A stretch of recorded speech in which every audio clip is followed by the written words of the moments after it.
वासुदेवाय। ओम नमो भगवते वासुदेवाय। नारायणं नमस्कृत्य नरं चैव नरोत्तमं देवीं सरस्वतीं व्यासं ततो जयमुदीरये। नष्टप्रायेषु अभद्रेषु नित्यं भागवत सेवया भगवती उत्तम श्लोके भक्तिर्भवती नैष्ठिकी। परम धर्म जो भागवत धर्म कहलाता है, इस उसके अनुशीलन रूप इस दिव्य प्रोग्राम में कार्यक्रम में आप सभी का स्वागत है। हम श्रीमद् भागवतम और श्रीमद् भागवतम के अनुगत जो हमारे पूर्व आचार्यों की प्रेम भक्ति सोपान पर प्रतिष्ठित प्रेम भक्ति से ही प्रसूत अनुभूत उद्गार और उपदेश रूप जो संग्रह है, हम सबके परम लाभार्थ परमार्थ सिद्धि के लिए, उन्हीं के अंतर्गत वर्तमान में हम श्रील विश्वनाथ चक्रवर्ती ठाकुर जी की माधुर्य कादम्बिनी ग्रंथ का अनुशीलन कर रहे हैं, जो हम सब साधकों के लिए किस प्रकार इस प्रेम भक्ति मार्ग में हम श्रद्धा से लेकर प्रेम के स्तर पर अग्रसर हो सके, हम बीच में कहीं रुक नहीं जाएं। हमें मनुष्य जीवन में जो हमारी क्षमता है, हमारा जो पोटेंशियल है, उसके अनुरूप हम प्रेम भक्ति के पथिक यथार्थ पथिक कहलाएं। है तो ये प्रेम भक्ति का ही मार्ग, लेकिन बद्धावस्था में साधन भक्ति और साधन भक्ति ही क्रमशः है प्रगति करते हुए भाव भक्ति और भाव भक्ति की जो घनतम अवस्था है वो प्रेम भक्ति। तो पिछले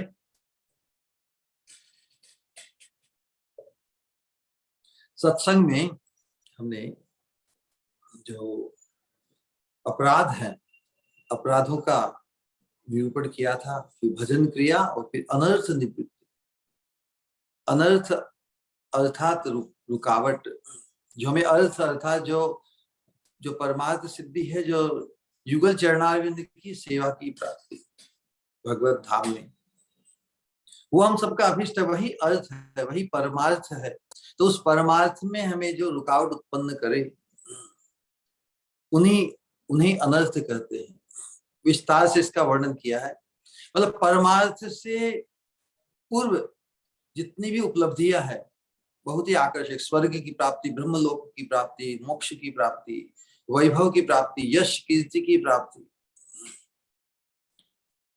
वो परमार्थ नहीं। परम अर्थात होता एक्सक्लूसिव एक ही होता ना। परम लाभ जो है वो भगवत चरणारविंद की सेवा की प्राप्ति। उसके पहले की जितनी भी अर्थ है वो सब अनर्थ है। मतलब बहुत ही रोचक और बहुत ही क्रिटिकल परिभाषा अर्थ की बताई। तो जो परमार्थ नहीं है वह सभी अनर्थ है। अर्थ भी अनेक प्रकार के होते हैं, लेकिन जो अर्थ परमार्थ न हो, उन सब की गिनती अनर्थ में ही आती है। वो 4 प्रकार के अनर्थों का जो वर्णन किया, सुकृति उत्थ अनर्थ, दुष्कृति उत्थ अनर्थ, फिर अपराधोत्त अनर्थ, अपराधों से उत्पन्न अनर्थ। मुख्य चर्चा अनर्थों के अंतर्गत अपराध से उत्पन्न जो अनर्थ है, अपराध रूप जो अनर्थ, उन्हीं का ही विवेचन विशेष रूप से किया। और चौथा प्रकार है भक्ति उत्थ अनर्थ। लेकिन मुख्य जो साधकों के लिए इस भक्ति मार्ग में दीक्षित होने के पश्चात, जब सत्संग के लिए सत्पुरुषों का संग, भक्तों का संग, वैष्णव का संग करते समय अनेक प्रकार की जो अपराध जैसे सहज हो जाते हैं, किस प्रकार उनसे बचे। तो इस भक्ति मार्ग के अनुशीलन के अंतर्गत, भगवान की सेवा के अंतर्गत, क्योंकि पंचरात्रि की विधि के अनुसार हम भगवान विग्रह की उपासना और जो भी अनुष्ठान करते हैं भक्तिमय सेवा में, तो अनेक प्रकार के सेवा के अंतर्गत भी अनेक अपराध हो जाते हैं। बहुत से हैं पुराणों में और सब जगह सैकड़ों प्रकार के सेवा अपराधों का वर्णन किया। तो सेवा अपराध की जो सेवा अपराध हैं वो किस प्रकार नाम अपराध बन जाते हैं, है ना, उसका विवेचन करना थोड़ा किया था। लेकिन क्योंकि जब सेवा करते हैं साथ में साधना भी करते हैं, सेवा के अंतर्गत अनेक दोष आ जाते हैं, जिस प्रकार नाखून से स्पर्श किए हुए जल से विग्रह को स्नान कराना, अपने शरीर में पसीना आने पर पूजन करना, भगवत प्रसादी वस्तुओं का उल्लंघन करना, भगवान की शपथ लेना, बाएं हाथ से मतलब भगवान को स्पर्श करना, बहुत सी ऐसी सावधानी को बढ़, लेकिन बहुत बार संभव नहीं होता कि बायां हाथ लग ही जाता है, बहुत बार ये दोष आ ही जाते हैं। लेकिन इनमें सावधानी बरतना बहुत आवश्यक है कि भगवान के सेवा काल में ये अपराध न हो, इसमें जागृति रहना बहुत आवश्यक है। तो जो बुद्धिमान भक्त है वो क्या करेगा, सावधान होकर सेवा करेगा। हठात यदि हो भी जाए और कुछ ऐसी परिस्थिति की जो अपराध रूप है, हम जानकर नहीं, उसे अवॉइड करने की ही कोशिश होनी चाहिए। यदि अनजान में कोई सेवा अपराध हो भी जाता है, तो हम जो नाम संकीर्तन, स्तोत्र पाठ इत्यादि जो करते हैं, उससे अनजान में किए या जो अनायास हो जाते हैं, जिसमें इसको हम रोक नहीं सकते हैं। बहुत बार ऐसी परिस्थिति आती है, लेकिन हमें सावधान तो रहना है कि कम से कम हो। तो जो हम नाम ग्रहण और जो हमारे साक्षात भजन करते हैं, उसके द्वारा वो सेवा अपराध नष्ट हो जाते हैं। तो इसलिए सेवा अपराध होने पर भी इतनी मतलब ग्लानि या इतनी हानि नहीं होती, लेकिन ऐसा समझ कर कि भाई मैं हर रोज सेवा पूजा में लगा हुआ हूँ, हर रोज मुझसे अपराध हो रहे हैं और हर रोज मैं भजन कर रहा हूँ, तो भजन के प्रभाव से जो सेवा अपराध होते हैं वो का शमन हो गया। ऐसा कोई व्यक्ति मान ले कि भाई हर रोज मैं भजन भी तो करता हूँ, अपराध सेवा में होते हैं, होने दो। उसमें यदि वो सावधानी नहीं रखता तो फिर क्या होगा, तो उसकी वो सेवा अपराध भी सेवा अपराध न रहकर क्या किसमें बदल जाएंगे, नाम के बल से। मतलब अपने भजन के बल से हम सोचते हैं कि यार सेवा अपराध हो रहे हैं तो मैं नाम भजन भी कर रहा हूं, तो कोई चिंता नहीं है। मतलब हम सावधानी छोड़कर सहज ही अपराध जानते हुए भी वो कार्य कर बैठते हैं। सावधानी हटी, दुर्घटना घटी। हम सोचेंगे दुर्घटना क्या है, वो तो हर रोज समाधान उसका हो जाता है। तो फिर ये भयंकर नाम अपराध हो जाता है, क्योंकि भक्ति शास्त्रों में हम जो 10 अपराध का निरूपण करते हैं, उसमें है ना कि 7वां अपराध। 7वां अपराध क्या है, नाम के बल पर जो पुनः पुनः अपराध करते हैं, पाप आचरण करते हैं, वे अपराधी हैं। फिर धर्मशास्त्र में भी लिखा कि कोई पाप कर बैठे, पाप करने से फिर जो उसका जो दुष्परिणाम है उसको मिटाने के लिए कुछ प्रायश्चित कर लो। धर्मशास्त्र में बहुत से प्रायश्चितों का वर्णन है। तो व्यक्ति सोचता है जब कुछ भी पाप हो जाए और प्रायश्चित करने से ही उसका निराकरण हो जाता है उसके दुष्प्रभाव का, तो पाप करने से वो कतराता नहीं, वो सोचता है ठीक है देख लेंगे। जिस प्रकार किसी व्यक्ति को कोई रोग हो, जैसे डायबिटीज का रोग हो गया हो और उसे मिठाई खाने का बड़ा ही आकर्षण है, तो उसे मिठाई खाने की इच्छा होती है, और जब कोई उसे रोकता है कि भाई ये गलत है, पाप कर रहे हो तुम, तो व्यक्ति क्या सोचता है, दवाई ले रहे हैं ना, दवाई किस लिए ले रहे हैं, क्या जीना है तो क्या मिठाई के बिना जिएंगे, दवाई किस लिए ले रहे हैं। तो दवाई के बल पर, नाम के बल पर, जैसे मैंने बहुत बार कहा, जो हमारा भजन है वो दवा रूप है। ले दवा लेने के साथ साथ परहेज भी दिया जाता है ना, कि पाप से बचो, दुष्कर्म नहीं करो। मैंने सुना है हमारे घर परिवारों में व्यक्ति को स्ट्रॉन्ग वो बीमारी डायबिटीज के बोलते कि मिठाई क्यों नहीं खाएंगे, दवाई ले रहे हैं। तो वैसी वृत्ति से फिर वो दवाई कारगर नहीं होगी, बल्कि एक अपराध हो जाएगा। जिन नाम के अनुशीलन से हम भगवान जैसे युगल को प्रसन्न करना चाहते हैं, इस प्रकार की वृत्ति, तो उस प्रकार पापमय और असावधानी पूर्वक सेवा कोई करेगा जानबूझकर, तो भगवान के प्रसन्न होंगे क्या?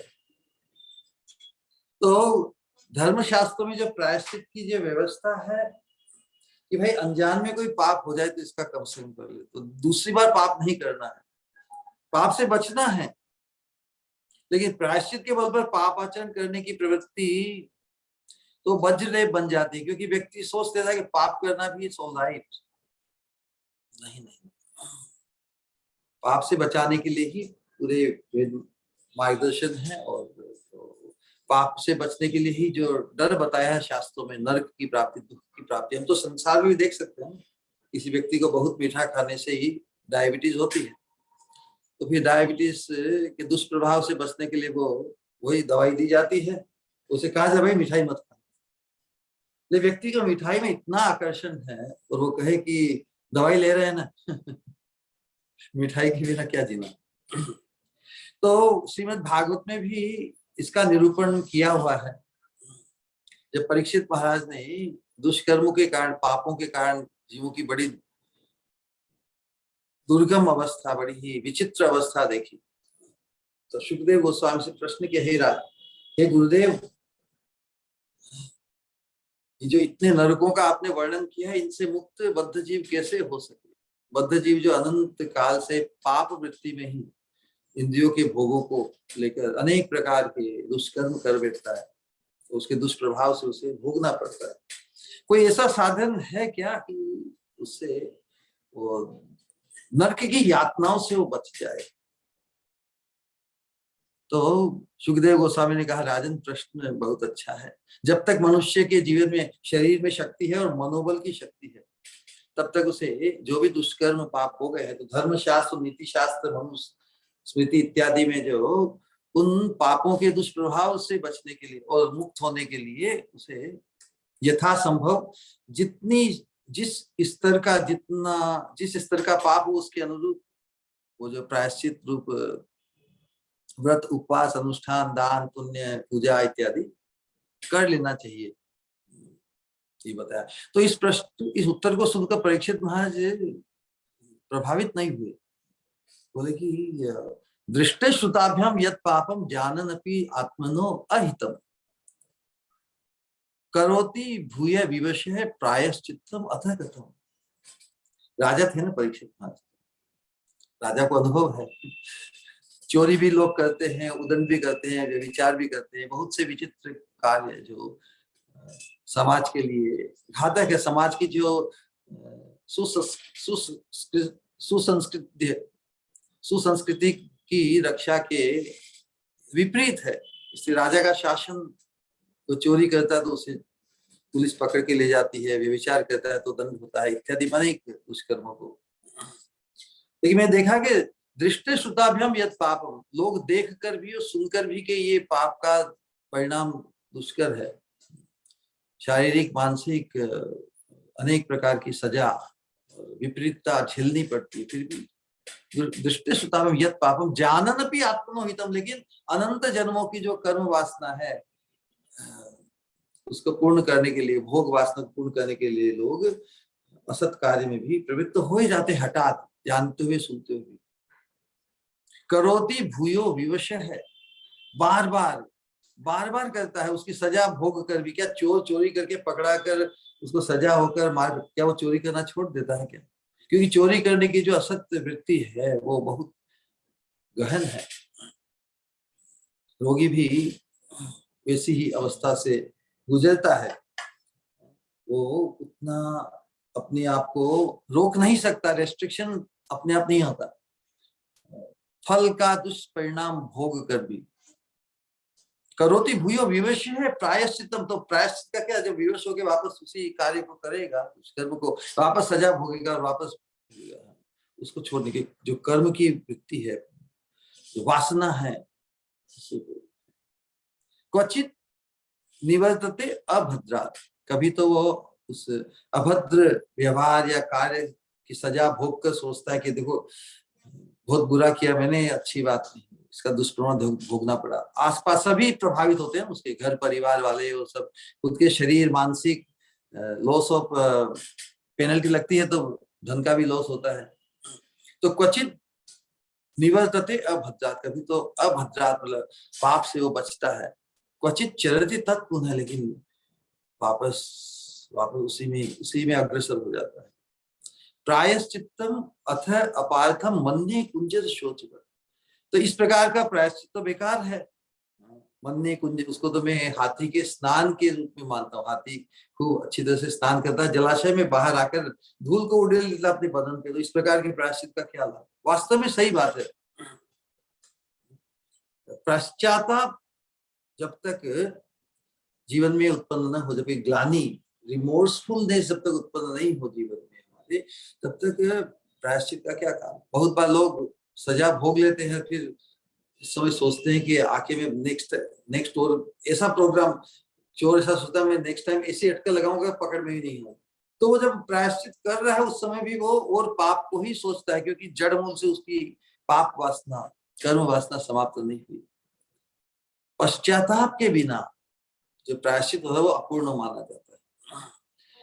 तो यहाँ पर जो जिन अपराधों की बात हम विशेष कर रहे हैं, उन अपराधों के तो सेवा के अंतर्गत भी असत कार्य हठात हो जाते हैं। तो जब, और ये सब जो उपदेश हैं भक्ति साधकों के लिए, जो भक्ति साधना में दीक्षित नहीं हुए उनके लिए ये लागू नहीं पड़ते, क्योंकि वो तो अज्ञान है, तो जो कर रहे हैं वैसे ही कर रहे हैं। लेकिन जब हम भक्ति साधक में आगे आ जाते हैं, पूर्व जन्मों के जो संस्कार के कारण हमारी जो असत्य वृत्तियां हैं उनको झेलते हुए भी हम जो अपराध करते हैं, भगवान तो शास्त्रों में सत्कार्य असत कार्य, जो परम धर्म की बात जो हम सुनते हैं, भगवान उद्धव जी को कहते हैं कि आज्ञा यैव गुणान दोषान मया दिष्टान अपि स्वकान, धर्म संस्तज्य यह सर्वान माम भजेत सच सप्तम। धर्म के अंतर्गत धर्म का पालन करने से यश की प्राप्ति होती है, सुख की प्राप्ति होती है संसार के दृष्टिकोण से। वो अपने वर्णाश्रम धर्म का पालन नहीं करने से व्यक्ति यश में कमी होती है। लोग सोचते हैं कि ये अपने आप को अलग करके ही मनमानी कर रहा है। तो भगवान कह रहे हैं कि गुण और दोष दोनों का विचार करने के बावजूद भी मेरे भजन के लिए जो सर्व धर्मों का त्याग करता है, धर्मम संस्तज्य ये सर्वान, लेकिन इसलिए माम भजेत सच सत्यम, मेरे भजन के लिए यदि वो सभी धर्मों का त्याग करे तो उत्तम कहलाता है। जैसे धर्म का जो जितने भी धर्म शास्त्र में दिए, धर्मम तो साक्षात भगवत प्रणीतम, सभी भगवान द्वारा अनुमोदित है। लेकिन किसके लिए है वो धर्म? बद्ध जीव को। बद्ध जीव हठात परम धर्म को स्वीकार नहीं कर सकता। इस प्रकार बार बार कहते हैं कि मनुष्य धार्मिक प्राणी है, भले ही कितनी अधर्म की वृत्ति उसकी हो, लेकिन वो धर्म को अपनाकर धीरे धीरे अधर्म का पल्ला छोड़ता है ना। जो अधर्म में अभिभूत, अधर्म में लगा हुआ था, धर्म रिप्लेसमेंट धर्म का होकर वो अधर्म को छोड़ता है। उसी प्रकार इस सत्संग में आकर इस शुद्ध भक्ति मार्ग रूपी परम धर्म को जब हम अंगीकार किए हैं, उसमें दीक्षित हुए हैं, तो धर्म का प्रपंच भी छोड़ना है। धर्म का प्रपंच कैसे छूटेगा? परम धर्म को अपनाकर। इसलिए भगवान कहते हैं कि धर्मम संस्तज्य ये सर्वान माम भजेत, एकांतिक रूप से भगवान का भजन करे अनन्य भाव से, वही परम धर्म। वो हम अपनाकर, उसको अपनाकर यदि हम दूसरे धर्म के प्रपंच से अपने आप को अलग कर सकते हैं, भगवान की ऐसी आज्ञा की वो श्रेष्ठ है। तो ऐसा नहीं कि भाई धर्म भी भगवान के द्वारा दिए हुए तो हम भगवान की आज्ञा पालन करते हैं, वो जनरल आज्ञा है। लेकिन डायरेक्ट आज्ञा क्या है? सर्वधर्मान परित्यज्य मामेकं शरणं व्रज। तो विशेष रूप से अब यहाँ पर जो नाम के बल पर पाप करना, उसके अंतर्गत भक्ति की जो विशेषता है, जिसका निरूपण द्वितीय वृत्ति में किया, तो यहाँ पर भक्ति का जो अनुष्ठान है वो दूसरे जो अनुष्ठान या दूसरे जो मार्ग है, परमार्थ के नाम पर जितने भी मार्ग हैं, वो उनका अच्युत स्वरूप नहीं है। वो सब उनका च्युत स्वरूप मतलब उनकी जो अनुष्ठान होता है उसमें सभी प्रकार की त्रुटि दोष से मुक्त हो, तभी उसका फल प्रदान करते हैं।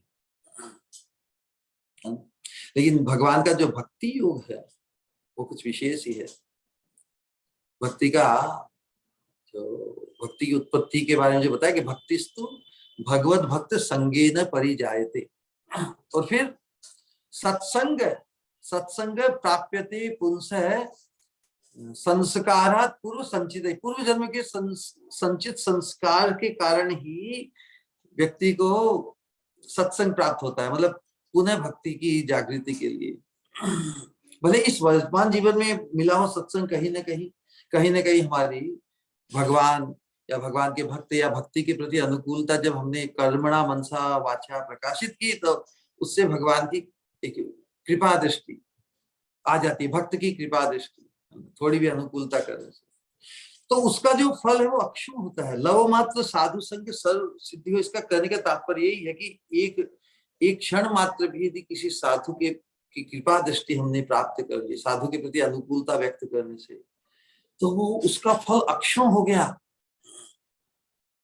जितनी भक्ति साधना पूर्व में या पूर्व जन्म में हमारे द्वारा अनुष्ठित हुई है, उसका फल अक्षुण होने से उसके प्रभाव या परिणाम को ऐसा नहीं कि वो समाप्त हो गया। जितनी अनुष्ठित हुई इस जन्म में वहीं से आगे बढ़ेगी।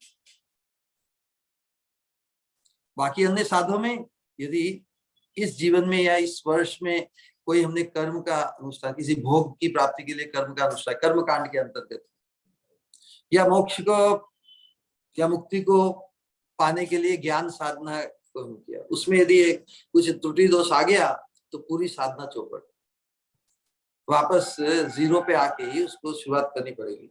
ऐसा नहीं कि आधा कर्म कांड का कोई अनुष्ठान ने किया और बीच में छोड़ दिया और चले गए और फिर आधे से आगे करेंगे, नहीं, वो पूरा ही चौपट हो गया, दूसरी बार पुनः करना पड़ेगा।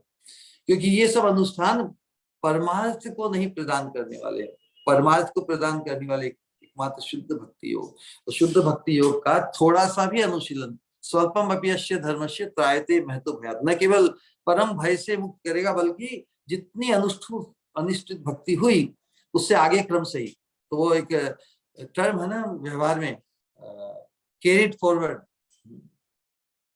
जैसे आज के दिन जितना कार्य किया, अब दूसरे दिन क्रेडिट फॉरवर्ड हो जाएगा जितना भी क्रेडिट हमने लिया है।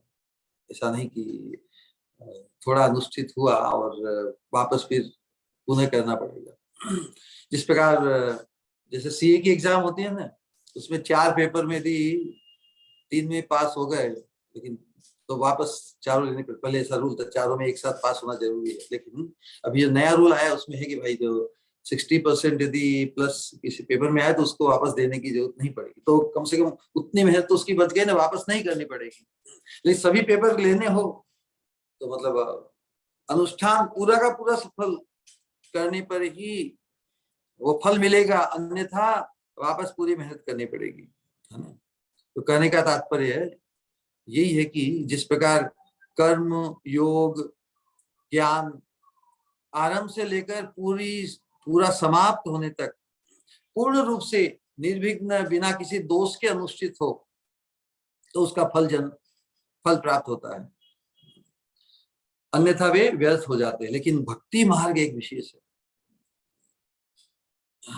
भक्ति मार्ग में आरंभ होने पर परिसमाप्ति के पहले भी, परिसमाप्ति के अभाव में भी, मतलब जिस पर हम श्रद्धा से इस भक्ति मार्ग साधु संग श्रद्धा से प्रारंभ करते हैं और प्रेम के स्तर पर हम नहीं पहुंच पाए, तो फिर क्या जितनी भी हमने भक्ति की वह नष्ट हो गई? नहीं, उसका परिणाम अक्षुण होता है, कभी भी निष्फल नहीं होता भक्ति मार्ग में थोड़ा सा भी। भागवत में नारद मुनि जो उपदेश देते हैं, त्यक्त्वा स्वधर्मं चरणाम्बुजं हरे भजन पक्वोत्थ पते ततो यदि यत्र क्वा भद्रम अभूत अमुष्य किम कोवार्थ आपतो अभजताम स्वधर्मतः। इस भक्ति मार्ग में कोई अग्रसर हो अपक्व अवस्था में भी जितना भी अनुष्ठित हो, तो उसमें लॉस क्या है? उसका लाभ ही है। भले अपने दूसरे धर्म का त्याग करके, त्यक्त्वा स्वधर्मम चरणाम्बुजम हरे, किस लिए? लेकिन भगवान के चरणारविंद की सेवा में संलग्न होने के लिए उसने अपने धर्म का भी त्याग कर कर अग्रसर हुआ। लेकिन अपक्व अवस्था के कारण भजन को पूरा नहीं कर पाया, बीच में छोड़ देते हैं। हाँ, भजन यदि परिपक्व हो जाए और साधुओं के संग का रंग लग जाए, फिर तो बात ही क्या, हो गया बेड़ा पार, है ना। कभी कभी रंग पूरा नहीं पकड़ पाता, बीच में ही पूर्व जन्म के प्रबल संस्कारों के कारण, संस्कार दोषों के कारण वो बीच में ही छोड़ देता है। छोड़ता तभी क्योंकि सत्संग प्रबल नहीं हो पाया। नहीं तो कितना भी प्रबल संस्कार विपरीत रहा हो, लेकिन जो श्रीमद् भागवत में भगवान कहते हैं कि ततो दुसंगम उत्सृज्य सत्सु सज्जेत बुद्धिमान, उसकी सत्पुरुष में, सदगुरु में, श्री गुरु में यदि अनुरक्ति हो गई तो बुद्धिमान बन जाता है। बुद्धिमान व्यक्ति अर्थात जिसका पारमार्थिक विवेक जागृत हो गया। सत्सु सज्जेत बुद्धिमान संत है एवाश्य छिंद्यंती मनोव्यासंग मुक्ति, भी अपने प्रबल वीरवती कथा और वचनों के द्वारा उसकी जितनी भी एक्सेसिव अटैचमेंट्स ऑफ जो मन के हैं, मनोव्यासंग मुक्ति भी अपने वचनों के द्वारा जो श्री गुरु शुद्ध भक्त महत पुरुष के चरणाश्रित होता है, और यदि उसकी उनके चरणों में मतलब सेवा में अनुरक्ति हो गई कि ये मेरे उद्धारक है, ये मेरे कर्णधार है, ये मुझे भगवान से मिलाने वाले हैं, मैं पापी वासनाओं से ग्रस्त हूं, फिर भी मैं उनकी आज्ञा का उल्लंघन नहीं करूंगा, उनको नहीं छोड़ूंगा, ऐसा कोई दृढ़ संकल्प ले ले। लेकिन वो कहना कि सावधानी घटी दुर्घटना घटी। तो असत्संग तभी होता है जब सावधानी छूट जाती है। जैसे वैष्णव आचार में कहा कि असत्संग छाड़िए वैष्णव आचार। कोई 22 घंटा भक्ति करता है सुरक्षित, जब तक हम कर्मणा मनसा वाचा भक्ति का अनुशीलन कर रहे हैं तब तक हम सेफ है। थोड़ा समय भी जब हम सत्संग में नहीं है, उस समय असत्संग की बड़ी संभावना है। तो असत्संग छाड़ी यही वैष्णव आचार।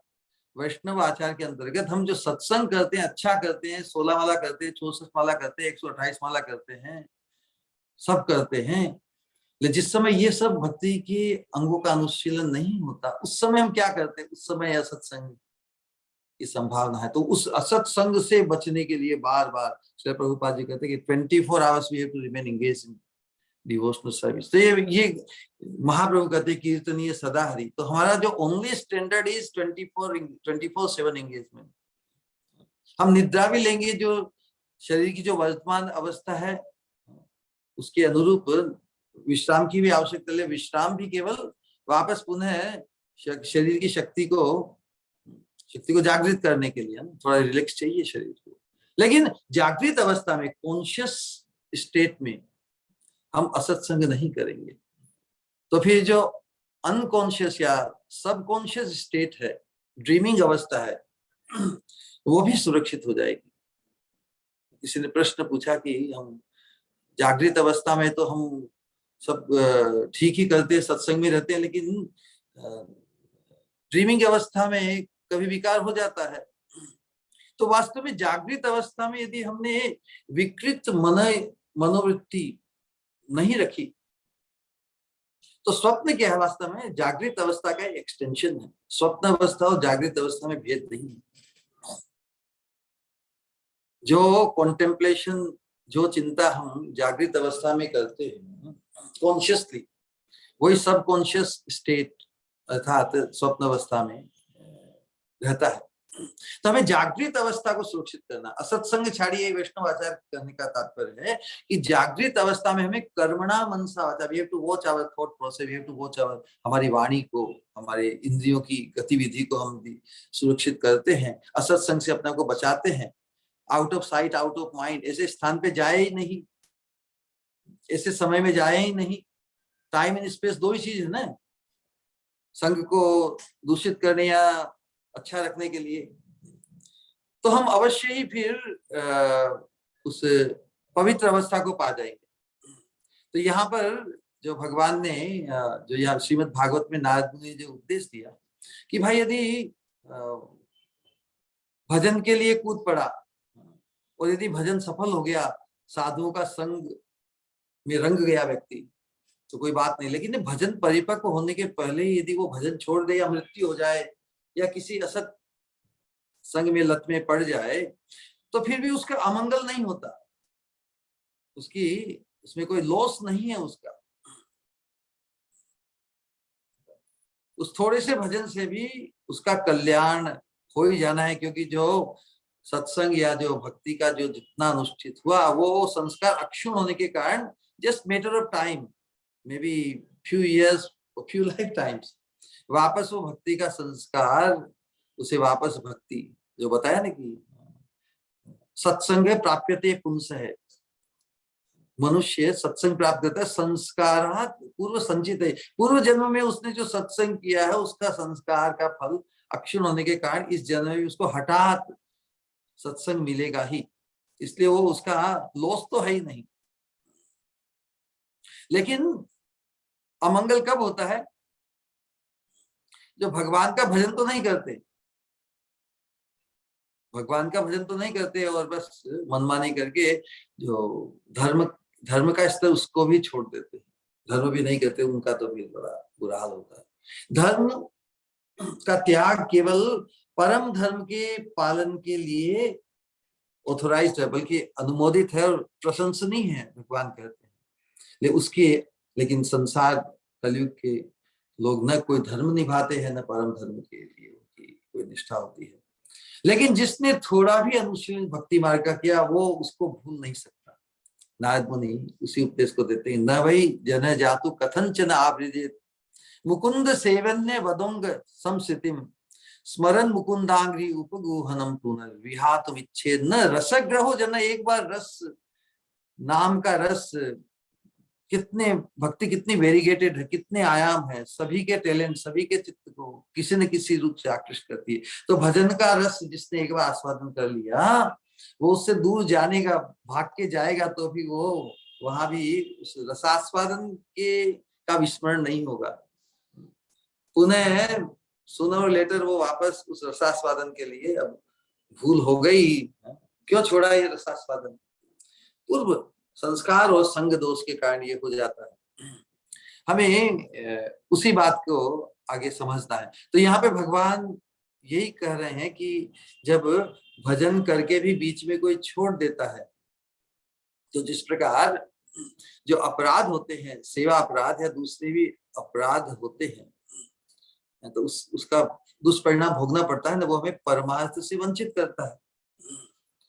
परमार्थ अर्थात भगवत चरणारविंद, युगल युगल चरणारविंद की सेवा की प्राप्ति, ये हमारा अर्थ है, परमार्थ है। इसके अतिरिक्त जितनी भी उपलब्धियां है और उसमें हमने संतोष धारण कर लिया, उसी को हमने परमार्थ मान लिया, तो वो भी अनर्थ ही है। इस चीज को बार बार मनन करना। भगवत पार्षदत्व की प्राप्ति के पहले जितनी भी प्राप्ति को यदि हम लक्ष्य करते हैं किसी भी माध्यम से, तो वो अनर्थ ही है। स्वर्ग की स्पृहा, मोक्ष की स्पृहा, ये सभी जो वासनाएं हैं वो सब अनर्थ रूप है। और इसीलिए किस प्रकार हम हमारी जो मति है एकांतिक उस परमार्थ की प्राप्ति के लिए ही बनी रहे, उसमें जो बाधा उत्पन्न करे, विशेष सभी असत संग को छोड़कर सभी अनर्थों के प्रति जो हमारा आकर्षण पूर्व संस्कार के कारण है, उससे हम बचे रहें। तो प्रश्न यहाँ पर यही है कि जब भक्ति जब बीच में छोड़ देते हैं तो ये भी भक्ति के प्रति अवज्ञा ही हुई ना। जब दूसरे जो अपराध होते हैं उससे तो हम कहते हैं कि भगवान की भक्ति की अवज्ञा हुई, उसका दुष्परिणाम क्या है कि आपको भक्ति की सफलता में बाधक। अपराध अर्थात राध अर्थात भगवान का संतोष, आप मतलब जो उसे बाधित करे।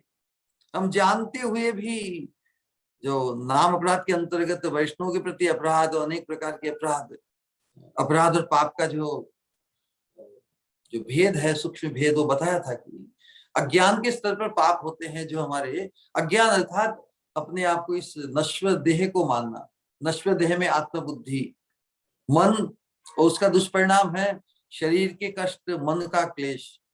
लेकिन जब जानबूझकर, जानते हुए भी कि ये हमारे परमार्थ में बाधक है, फिर भी हम उन्हें कर बैठते हैं, तो हमारी आत्मा के गंतव्य में पहुंचने में हमें बाधा उत्पन्न करते हैं।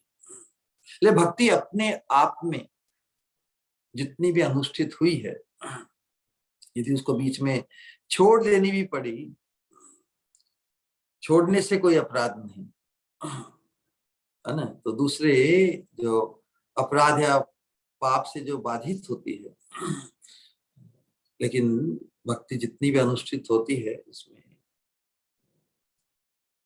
भले छूट गई तो तुरंत सिद्धि नहीं मिलेगी, है ना, हमारे जो परमार्थ की प्राप्ति नहीं होगी, लेकिन परमार्थ की प्राप्ति से वो वंचित नहीं होगा, उसका जो परिश्रम है वो नष्ट नहीं हुआ, कहने का आशय यही है। तो भले वो सभी अपराधों से भक्ति का जो अनुष्ठान के अभाव में भी, भक्ति का ही है ना अनुष्ठान भी, इस भक्ति साधना में जितने भी जो अनुष्ठान, वो भी भक्तिमय है। तो उस भक्ति के प्रभाव से ही अपराधों से उसकी मुक्ति होगी। बस भक्ति को नहीं छोड़ना है, कहने का आशय यही है। भक्ति को नहीं छोड़ेगा तो फिर भक्ति ही कृपा पूर्वक उसे अभीष्ट सिद्धि प्रदान कर देगी, उसमें नामापराध नहीं है। यहाँ पे जो बात कहने में आ रही है कि नामापराध करने से जो आशय यही है कि भक्ति का बोध होते हुए भी इस साधन मार्ग में आने पर हमने क्या अनुकूल हमें ग्रहण करना है, प्रतिकूल को छोड़ना है, इत्यादि इत्यादि जो शरणागति के जो लक्षण है, उससे हम परिचित होकर जानबूझकर हम जो कृत्य कार्य करते हैं वो अपराध बन जाते हैं, है ना। लेकिन भक्ति के अनुष्ठान में, क्योंकि उसका फल अक्षुण है, जितना भी अनुष्ठित हुआ है,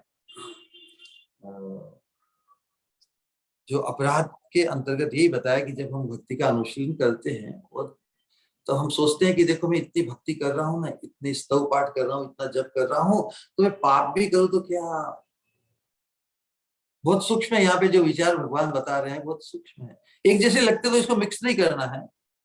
साधक जब जानते हुए भी कि ये पाप है, वो साथ में भक्ति भी कर रहा है, वो अपराध बन जाता है।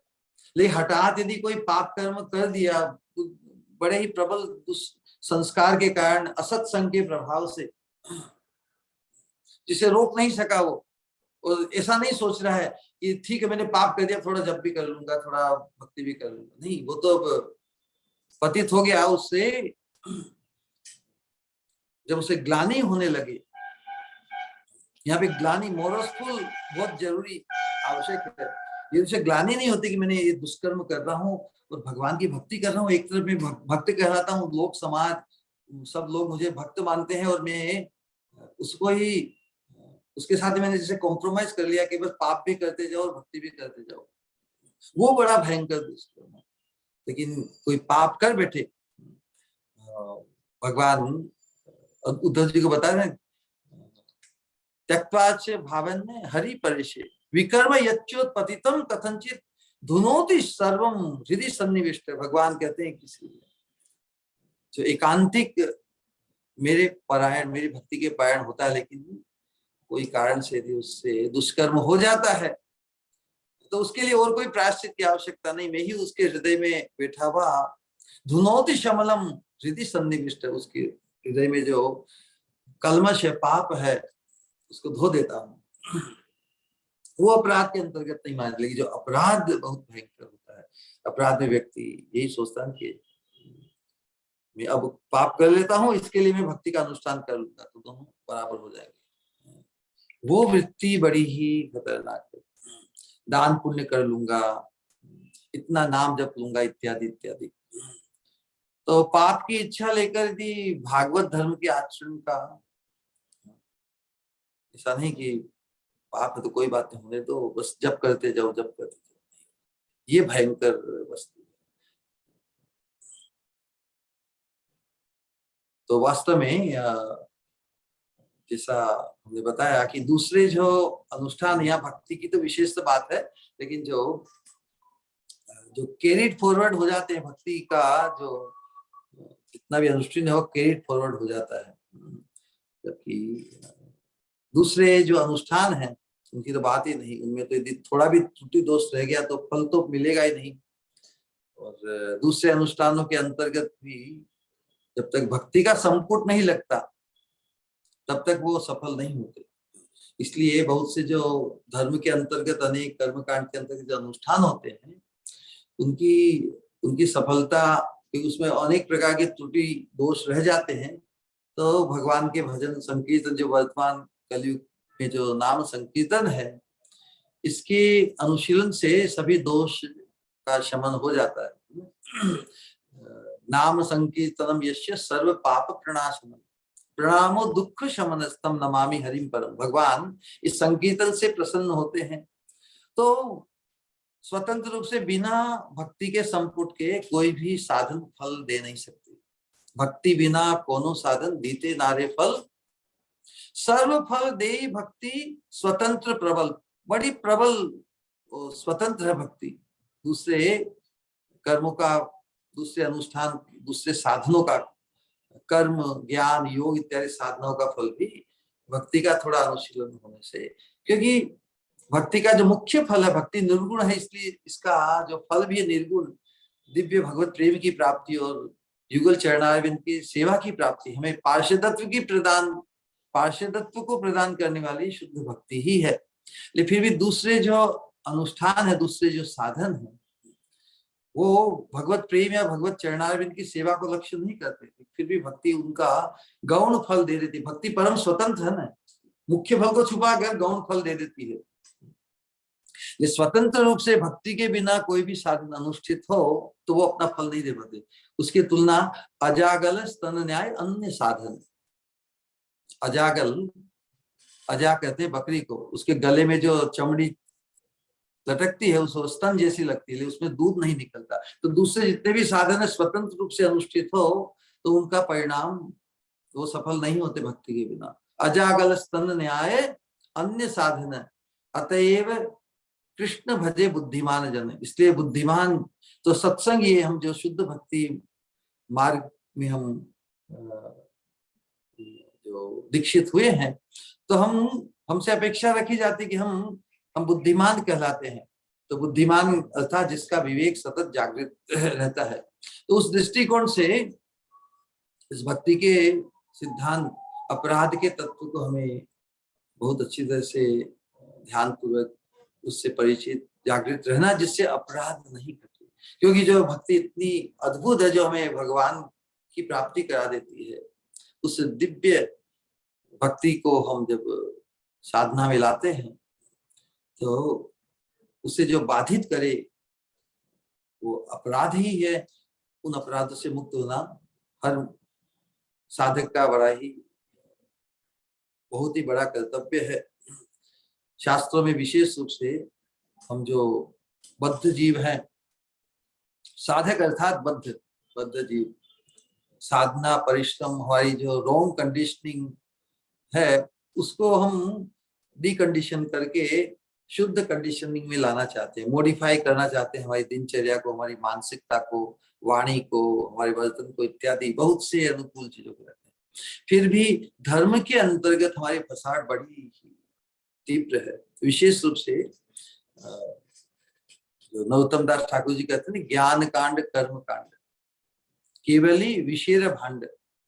हम भक्ति की बात तो यहाँ कर रहे हैं, लेकिन हमारे पूर्व संस्कार या हमारी जो अपब्रिंगिंग होती है उसके अंतर्गत भी हम जिस परिवार, समाज, माहौल, परिवेश में रहते हैं, उसके अंतर्गत यदि हमने बहुत से कर्म कांड में हमारी रुचि और आकर्षण उत्पन्न हुआ हो, ज्ञान कांड की साधना में हमें बड़ी रोचक लगती है, देखो कितनी एकदम अच्छी, उसमें कोई झंझट नहीं, योग नियम यम नियम इन सबका पालन करते हुए जो अनेक अनुष्ठान। लेकिन नरोत्तम दास ठाकुर जी कहते हैं कि जिसे शुद्ध भक्ति से जो परिचित हो गया, उसे उन दोनों कर्म कांड ज्ञान कांड दोनों के चक्र से छूटना ही होगा, क्योंकि कर्म कांड ज्ञान कांड से भक्ति की साधना और भक्ति का जो परम फल है, जो अमृत से अमृत रूप है, अमृतत्व की प्राप्ति।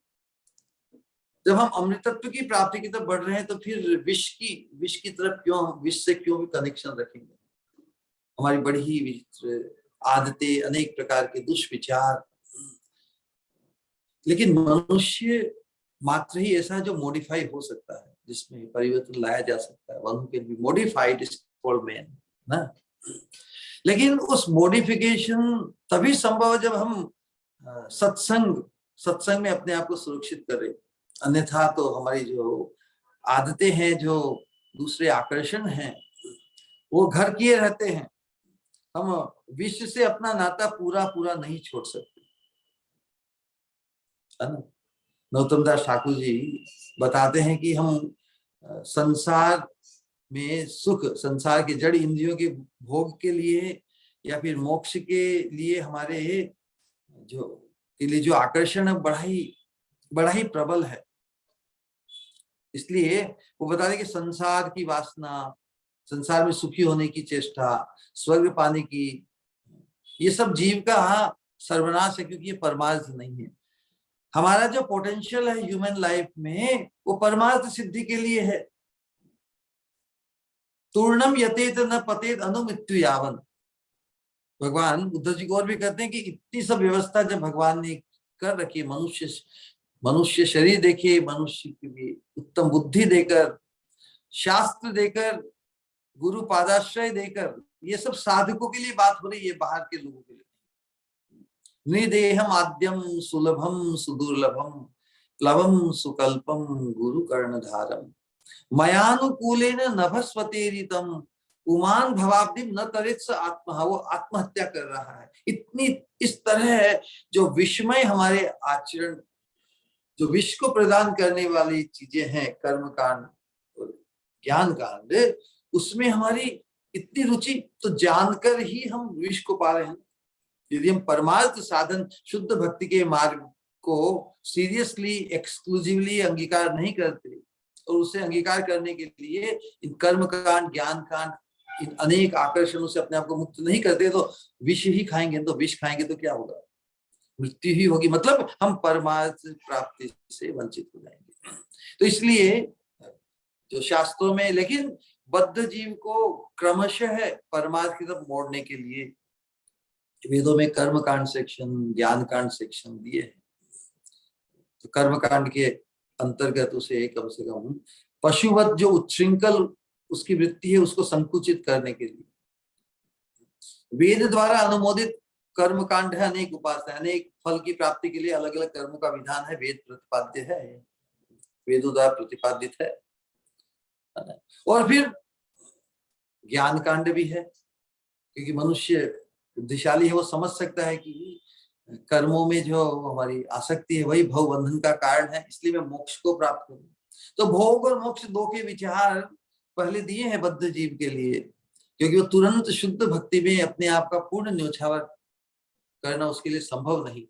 और इस बात को विशेष रूप से भगवान ने भी कितनी अच्छी व्यवस्था, भगवान ने भगवत गीता में कहा कि बुद्धि युक्तो जहाति है उभे सुकृत दुष्कृते तस्माद योगाय युज्यस्व। योग है कर्म सुकौशल। भगवान ने निष्काम कर्म योग की बात भी कही। तो कर्म की बात तो गीता के अंतर्गत भी अनुमोदित हुई है ना। लेकिन भगवान कैसे कर्म करने को कह रहे हैं कि जो बंधन का कारण नहीं बने। अब ये तो बड़ी विचित्र बात हो गई। एक प्रकार तो कर्म कांड को छोड़ने का विधान है, ये भगवान भी परम धर्म में प्रतिष्ठित करने के लिए अर्जुन के माध्यम से हम सबको उपदेश दे रहे हैं। कर्म इस प्रकार करो कि वो भगवत प्रेम में परिणित हो जाए। योग है कर्मसु कौशलम। कर्म की कुशलता उसी में ही है कि कर्म से तो हम दूर रह नहीं सकते। कर्म तो करना ही है, क्योंकि ये कर्म योनि है, मनुष्य योनि कौन सी कर्म योनि है। लेकिन कर्म इस प्रकार करें कि वो कर्म हमारे भव बंधन का जो कंटिन्यूएशन है उसका कारण बल्कि भव बंधन से मुक्त कर दे, तो वही तो शुद्ध भक्ति योग है। लेकिन प्रारंभ तो जिस भी अवस्था में जिस गुण और कर्म को लेकर व्यक्ति आगे बढ़ता है इस जीवन में, उसके अंतर्गत कर्म इस प्रकार अनुष्ठित हो कि जो योग में परिणित हो जाए। तो योग है कर्मसु कौसम। योग की अल्टीमेट परिभाषा तो भगवत प्रेम है, कृष्ण प्रेम। योग अर्थात मिलना, जुड़ान। तो अल्टीमेट एब्सोल्यूट जो जुड़ान या योग है वो तो भगवत प्रेम ही है। तो भगवान ने भी कर्म की बात कहकर बहिर्मुख जीव को किस प्रकार जो परिभाषा दे दी, कर्म की कुशलता, हर व्यक्ति कर्म में कुशल होना चाहता है ना, धर्म के अंतर्गत भी। तो भगवान परम धर्म की बात, परम धर्म से कनेक्ट कर रहे कर्म के माध्यम से। कर्म करो, कर्म करने के लिए हटाए तुरंत नहीं हटा सकते, लेकिन कर्म इस प्रकार करो कि वो योग में परिणित हो जाए। फिर ज्ञानी लोग भी, ज्ञानियों को के लिए भी जो उन्हें इस संसार के प्रपंच से, भव बंधन से मुक्त होकर प्रपंच में नहीं रहना और मोक्ष इस संसार में आने से मुक्त होना चाहते हैं। लेकिन भगवत भक्ति का जो आकर्षण है, ब्रह्मानंद के सुख की जो कल्पना है, उसे यदि अर्ध परार्ध गुणीकृत, परार्ध करते हैं, जैसे ब्रह्मा जी की आयु है ना, वो द्विपरार्ध कहलाती है। तो ब्रह्मा जी की आयु कितनी है, तो एक समझने के लिए भक्ति का जो सुख है, जो परमार्थ सिद्धि की साधना जो भक्ति योग है, उसका सुख कितना जबरदस्त है, उसको एक तुलनात्मक दृष्टि से बताया जा रहा है। क्योंकि जो मोक्ष की आकांक्षा करते हैं, कल्पना करते हैं कि हम इस संसार के आकर्षण से, संसार के बंधन से मुक्त हो जाए और वो एक एकांत निष्क्रिय अवस्था में जो हमें सुख मिलेगा, ब्रह्म सुख की जो कल्पना है, उसको परार्ध गुना मल्टीप्लाई कीजिए तो परार्ध कितना होता है, इसलिए उसको द्विपरार्ध जो ब्रह्मा जी की आयु उसको गिनाते हैं। तो ब्रह्मा जी की आयु है 311 ट्रिलियन 40 बिलियन करोड़। तो उसका आधा कितना हुआ, उसका आधा हुआ 151 ट्रिलियन साल और 20 बिलियन। तो मतलब बहुत बहुत लंबा है। तो रूप गोस्वामी यही बता रहे हैं कि जिस सुख को हम लक्ष्य कर रहे हैं, ब्रह्म का सुख का इतना गुना करके भी उस भक्ति के सुख का कण मात्र भी उसकी तुलना के योग्य नहीं। तो ये हम परिचय इस शुद्ध भक्ति मार्ग के सत्संग में आकर ही तो हमें तुलनात्मक दृष्टि से भी भगवत भक्ति का जो सुख है वो हमारी आत्मा के स्वरूप के अनुरूप है। ब्रह्म का सुख या संसार के जड़ पदार्थों के भोग या शरीर के सुख, मानसिक मन के सुख, सूक्ष्म शरीर, स्थूल शरीर, और आत्मा का जो स्वरूप है, भक्ति सुख आत्मा के स्वरूप के अनुरूप है। जीवेरे स्वरूप हो कृष्ण नित्य दास। तो भगवान की सेवा में जो सुख है, उसके सामने बाकी दूसरे जितने भी सुख अन्य साधनों से वो बिल्कुल नगण्य है, ये बात का बताया। तो मुख्य रूप से भोग और मोक्ष, इन दोनों में जो सुख की कल्पना है, भक्ति के सुख के सामने वो कुछ भी नहीं। लेकिन अज्ञानवश अनंत जन्मों में हम धर्म को निभाते हुए भी जन्म कोटि सुकृतै न लभ्यते, मुख्य वस्तु को नहीं पकड़ पाए। लेकिन वेद शास्त्र मनुष्य का पीछा नहीं छोड़ते। मनुष्य जो जीवन हमें प्राप्त हुआ है, सभी वेद शास्त्रों का लक्ष्य क्या है, टारगेट किसको करते? सभी वेद शास्त्र, पुराण इत्यादि, उनका टारगेट मनुष्य है। और मनुष्य को क्या टारगेट देने के लिए वेद शास्त्र उन्हें टारगेट करते हैं कि हमारा टारगेट बने परमार्थ सिद्धि, परम गंतव्य, भगवत प्राप्ति, भगवत चरणारविंद में अनुरक्ति। ये मनुष्य के लिए टारगेट प्रकाशित करने के लिए वेद शास्त्र अनेक प्रकार से प्रोत्साहित करते हुए तुलनात्मक दृष्टि से भी बद्ध जीव जिस स्तर पर है उस स्तर से भी उसे प्रोत्साहित करके परम धर्म की तरफ ही मोड़ना चाहते हैं। नहीं तो रेस्ट्रिक्शन क्यों होते, धर्म के अंतर्गत इतने रेस्ट्रिक्शन क्यों है, जो अनेक प्रकार की चीजों को छोड़ने के लिए क्यों कहा जाता है, क्योंकि वो अच्छी नहीं है। रेस्ट्रिक्शन जो बुरी चीज है उन पे ही किया जाता है, जो अच्छी चीज है उसमें तो, इसलिए भागवत में भगवान कहते हैं कि लोके व्यवायामिष मध्य सेवा नित्या ही जंतो नहीं तत्र मोदना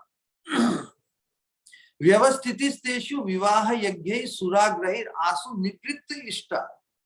धर्म का जो प्रयोजन है हमें इस असत प्रवृत्तियों से, असत अर्थात जो अज्ञान के कारण हम इस नश्वर देह को ही आत्मा मानते हैं, नश्वर देह के संबंध से ही हम सुख पाना चाहते हैं, और नश्वर देह के कष्ट से मुक्त होने के लिए जो मोक्ष का विचार भी है। किसी तरह इन वृत्तियों से जो सहज है, यौन वृत्ति, मांसाचार, नशा इत्यादि ये जो वृत्तियां हैं, इनमें सहज ही जीव की, मनुष्य की वृत्ति है। तो उन्हें संकुचित, उन्हें प्रोत्साहित करने के लिए तो वेद शास्त्र का उपदेश है ही नहीं। कोई कहे कि वो शास्त्र द्वारा अनुमोदित है ये सब कार्य, ये रेस्ट्रिक्शन किया है ना, हर रोज खुलेआम ऐसे ही मांसाहार करो नहीं, विशेष दिन पर इतनी झंझट करके, बलि चढ़ाकर, पूजा करके, अनुष्ठान करके, जागरण करके, फिर इतनी झंझट क्यों दी जाती है, जिससे वो रेस्ट्रिक्टेड हो जाए, क्योंकि अल्टीमेट पर्पस है निवृत्त इष्टा, आशु निवृत्त इष्टा। इन जो परम धर्म नहीं है उनमें हमारी फसाहट है, धर्म के अंतर्गत भी। लेकिन धीरे धीरे जब बुद्धि विवेक जागृत होता है, क्यों ये रेस्ट्रिक्शन हमें लगाए हुए हैं, जब व्यक्ति धर्म का पालन करता है, धर्म के अंतर्गत वर्णाश्रम धर्म को धर्म के अंतर्गत निभाता है, तो सत्संग की संभावना होती है। सत्संग के प्रभाव से शुद्ध भक्त का संग, शुद्ध महापुरुषों का, महत्पुरुष का संग होने से वो समझ जाता है, ये जो रेस्ट्रिक्शन में पालन करता हूँ धर्म के अंतर्गत, वास्तव में वो चीजें खराब है। क्यों, जैसे हम बहुत बार सुनते हैं, लोग कहते हैं ओ 1 महीना हमने वो देवी का अनुष्ठान या जो नवरात्र किया उसमें प्याज लहसुन नहीं खाते। अब जो बुद्धिमान व्यक्ति होगा वो विचार करेगा प्याज क्यों 9 दिन नहीं खाते या 1 महीना नहीं खाते, शास्त्र ऐसा क्यों कहते हैं, क्योंकि बुरी चीज है। यदि अच्छी चीज होती तो उसको प्रोत्साहित करते। बुरी चीज को रोकने के लिए धर्म के में बांध कर जीव को असत वृत्तियों से रोकने के लिए संकुचित किया है, कभी उसकी बुद्धि जागृत हो जाए। लेकिन वास्तव में, लेकिन जो इन वेद शास्त्रों का जो गूढ़ अभिप्राय नहीं समझकर जो लोग कर्म ज्ञान आदि के प्रपंच में पड़े रहते हैं ना, जो मनुष्य को उसके परम कल्याण से रोकते हैं, परम कल्याण में बाधक बनते हैं। लेकिन जिनमें हमारी प्रवृत्ति हो जाती है, लोग सोचते हैं हम जो कर्मकांड करते हैं वही भक्ति है, ज्ञान की उपासना हम करते हैं, यम नियम साधन धारणा ध्यान समाधि इत्यादि, यही परमार्थ है। लेकिन वास्तव में परमार्थ प्रदायक नहीं, क्योंकि ये हमारे शुद्ध चिन्मय आत्मा के स्वरूप के अनुरूप नहीं है। उनको ही यदि परमार्थ साधन मान के उनमें ही लगे रहते हैं और एकांतिक भक्ति का आश्रय नहीं लेते, यही विडंबना है। वे लोग उसी प्रकार महाभ्रांति का कार्य करते हैं, है ना, जैसे कोई विश्व का भांड हो उसे अमृत मानकर पी ले। वास्तविक अमृत की पहचान नहीं है, लेकिन जिसमें स्वाद लग गया ना, जीवा का स्वाद, मन का स्वाद, जो परमार्थ प्रदायक नहीं है, जो परमार्थ साधन नहीं है, उनमें ही इतनी हमारी रुचि उत्पन्न आसक्ति हो गई है, उसे हम परमार्थ साधन मानते। इसलिए नरोत्तम दास ठाकुर कहते हैं कि केवल विषय भांड, जो विश्व की भांड, विश्व करने, विश्व मृत्यु होती है ना, मृत्यु हमें परमार्थ सिद्धि से वंचित करती है। तो इसलिए जो कर्म कांड और ज्ञान कांड साधनों को अपनाकर उसे परमार्थ मानते हैं, विष का भांड ही पी रहे हैं, क्या किया जाए। लेकिन वेद शास्त्रों में ही क्रमशः प्रगति, बद्ध जीव को तमोगुण से रजोगुण सत्वगुण में लाकर फिर, लेकिन उतना समय हमारे पास कहाँ है। एक जीवन में हम एक स्थिति से उठकर दूसरे स्थिति पे दूसरे स्थिति पे, हमारे पास समय नहीं है, तो जीवन तो समाप्त हो जाएगा।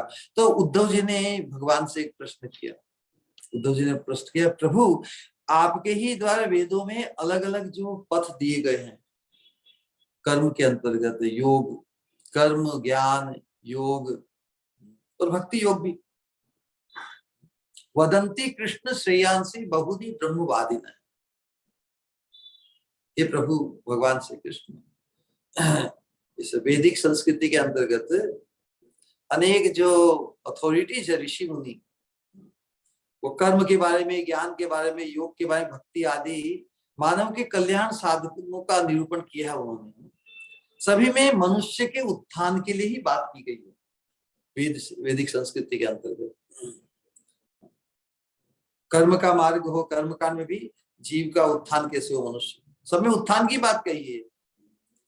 तो क्या इतने जब विकल्प दिए गए हैं तो सब अपनी जगह प्रधान है, अर्थात क्या सभी विकल्पों में से किसी को भी चुन लो, सभी से हमारा कल्याण सिद्ध हो जाएगा? और उद्धव जी का एक प्रश्न है भागवत कि इन विकल्पों को दिया है तो मनुष्य अपनी रुचि के अनुसार किसी भी मार्ग को चुन ले, तो क्या सभी से कल्याण हो जाएगा? कि सभी मनुष्य के उत्थान की ही बात करते हैं या फिर उनमें तारतम्य है?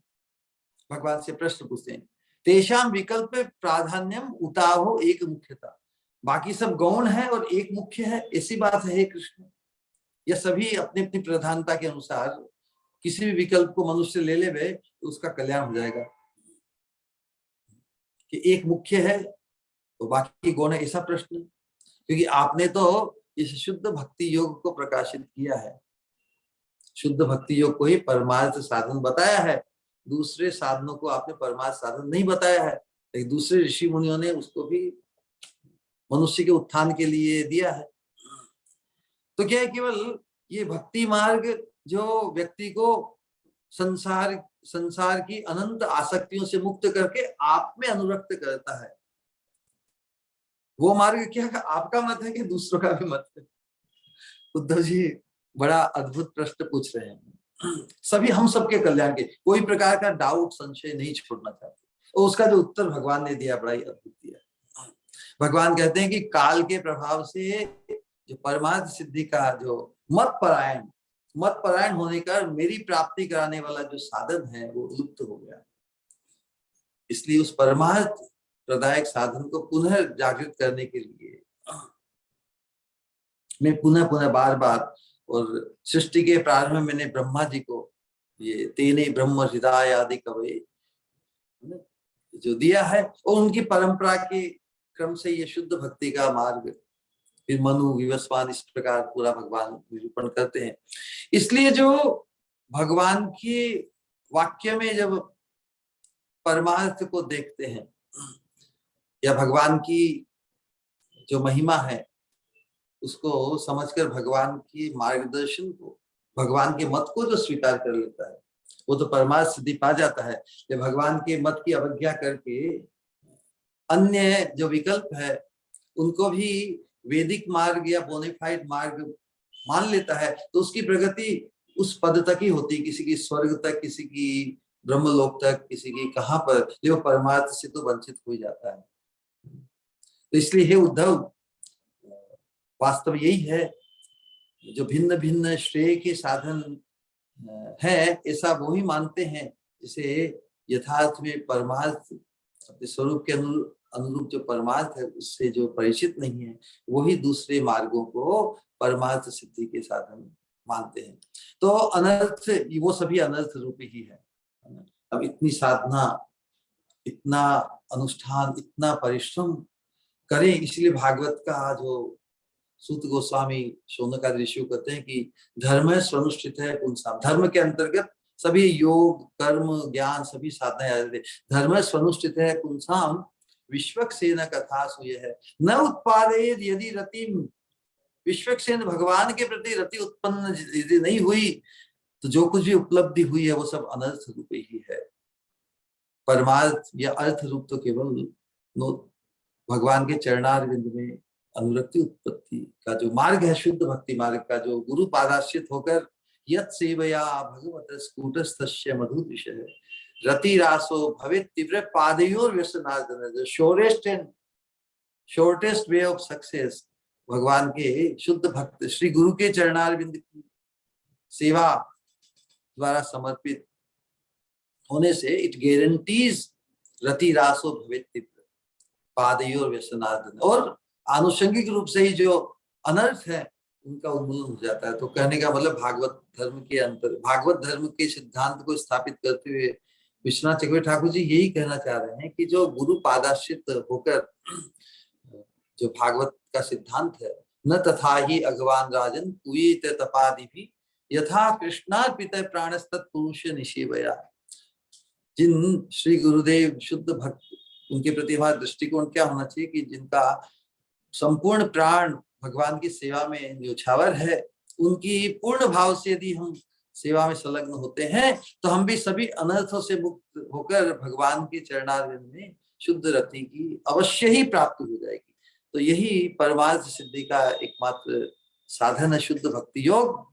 तो उसे ही, उसकी रक्षा हम करें। हम इस मार्ग में आ गए हैं, अपराधों से हम सावधान होकर बचें, जिससे अपराध के कारण ही साधक का पतन भी हो जाता है, साधक दूसरे मार्गों में आकृष्ट हो जाता है। सत्संग प्रबल नहीं रहने से दूसरे विचारों से, दूसरे मतांतरों में वो उसका आकर्षण हो जाता है। तो इसलिए अपने सत्संग की रक्षा करते हुए, असत्संग से बचते हुए हम अग्रसर होंगे।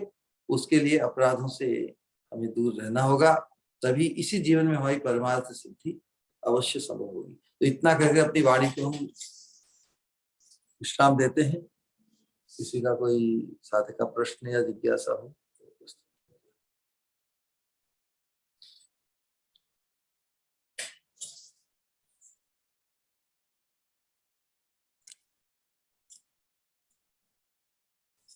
हरे कृष्णा।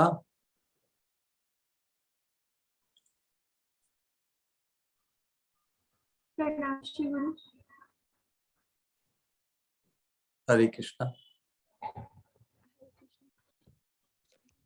हमेशा की तरह जिस तरह से आपने सब कुछ कहा, आवाज बहुत धीमी है, थोड़ा करीब आके उसमें। अगर कोई प्रश्न है तो प्लीज आप पूछ सकते हो, या कुछ कहना चाहते हो तो।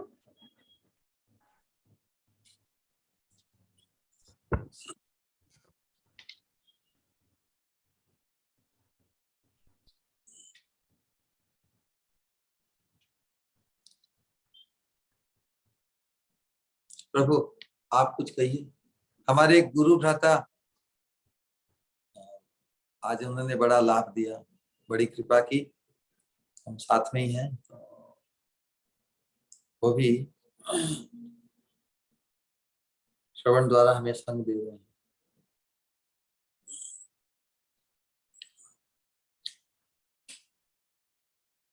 हमारे प्रभु का भी माधुर्य कादम्बिनी का अनुशीलन है, तो उन्होंने बहुत खुशी व्यक्त की।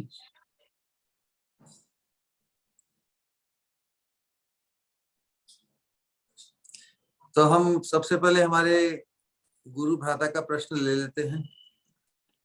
कहिए प्रभु। जब जैसे अपने अपराध के बारे में बताया, तो साधक से दान के या विवशता से कुछ अपराध हो जाता है, वो बाद में उसका समझ पाता है कि हाँ अपराध हो गया है, अपने आप को रेक्टिफाई करता है।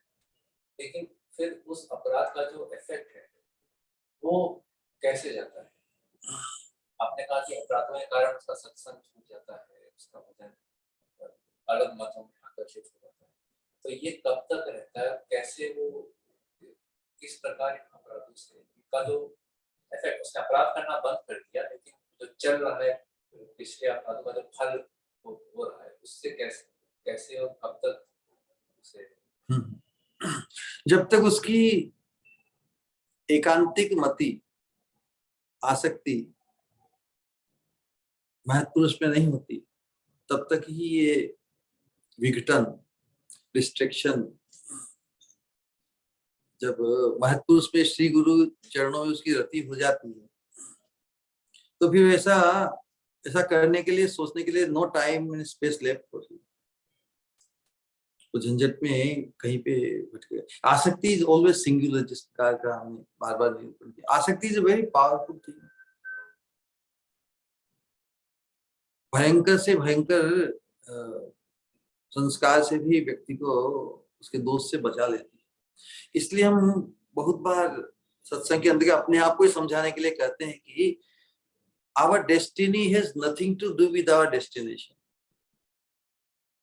Destination is still very much in our hand.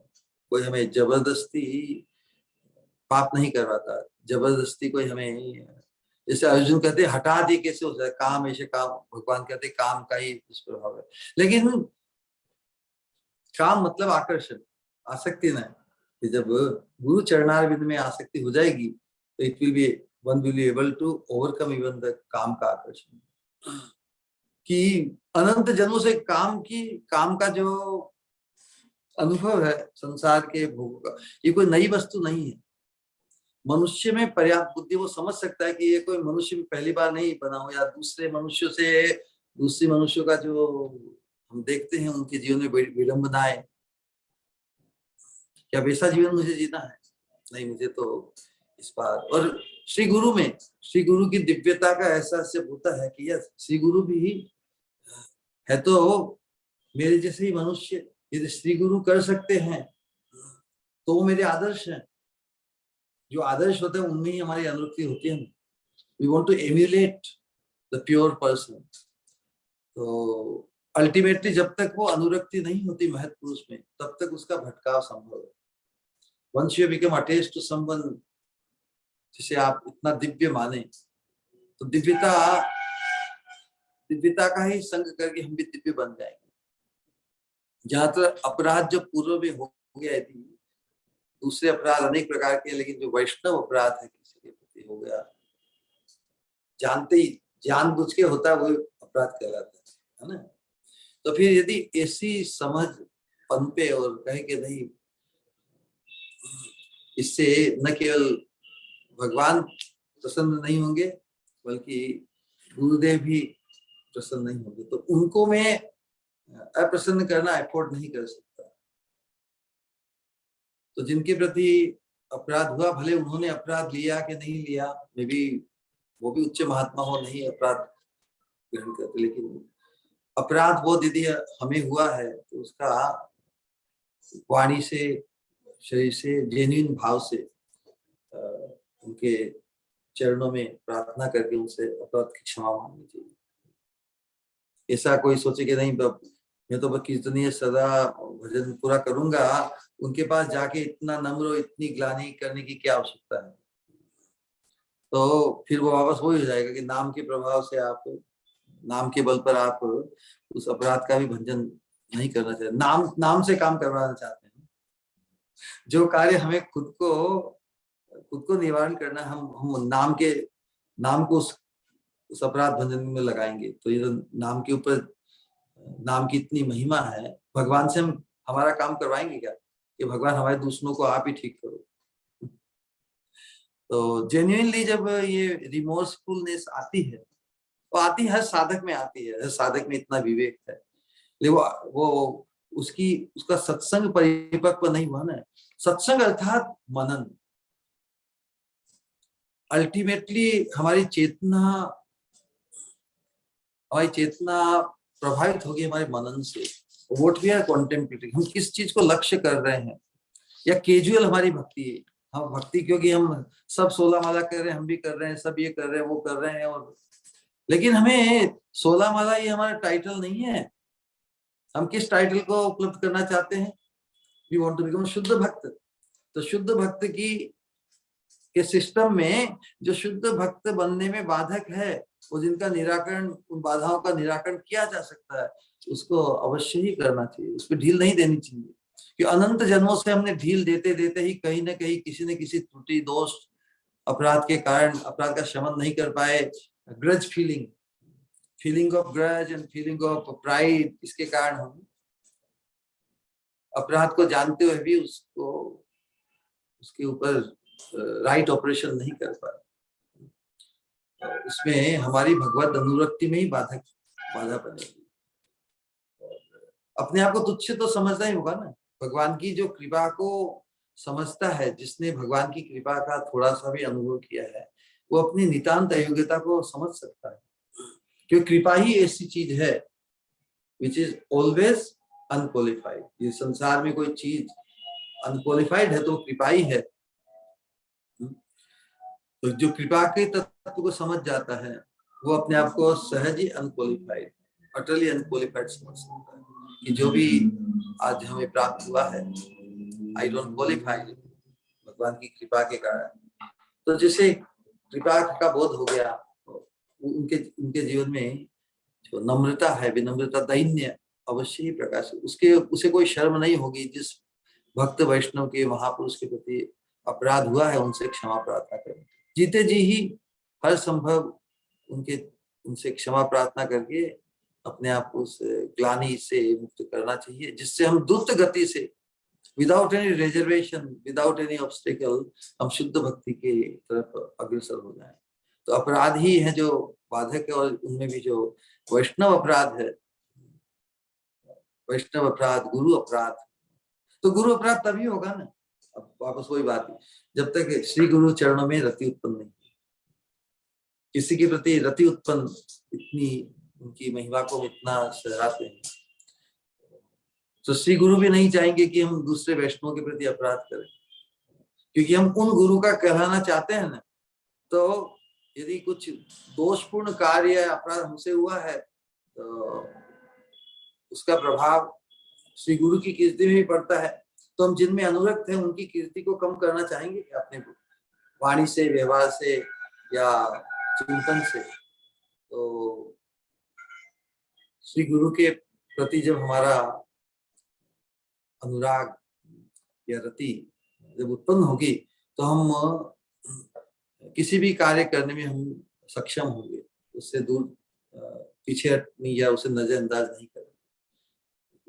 यदि मुझे गुरु का और प्रिय बनना है तो जो कुछ भी अपराध हमसे हुए हैं उसका समाधान, निराकरण करने का जो साधन है वो अवश्य हम करें। ठीक है प्रभु।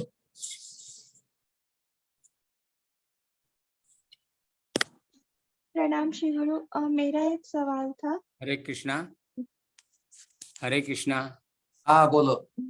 आप गुरु जी, आप बोलते हैं आसक्ति तो सिंगुलर है, तो आसक्ति आप और फिर श्री कृष्ण भगवान में दोनों में कैसे, माने इसका हम लोग डेवलप कर सकते हैं या कैसे उसको समझ सकते हैं? श्री गुरु भगवान के पार्षद, श्री गुरु में भगवान के पार्षद बुद्धि होना अति आवश्यक है।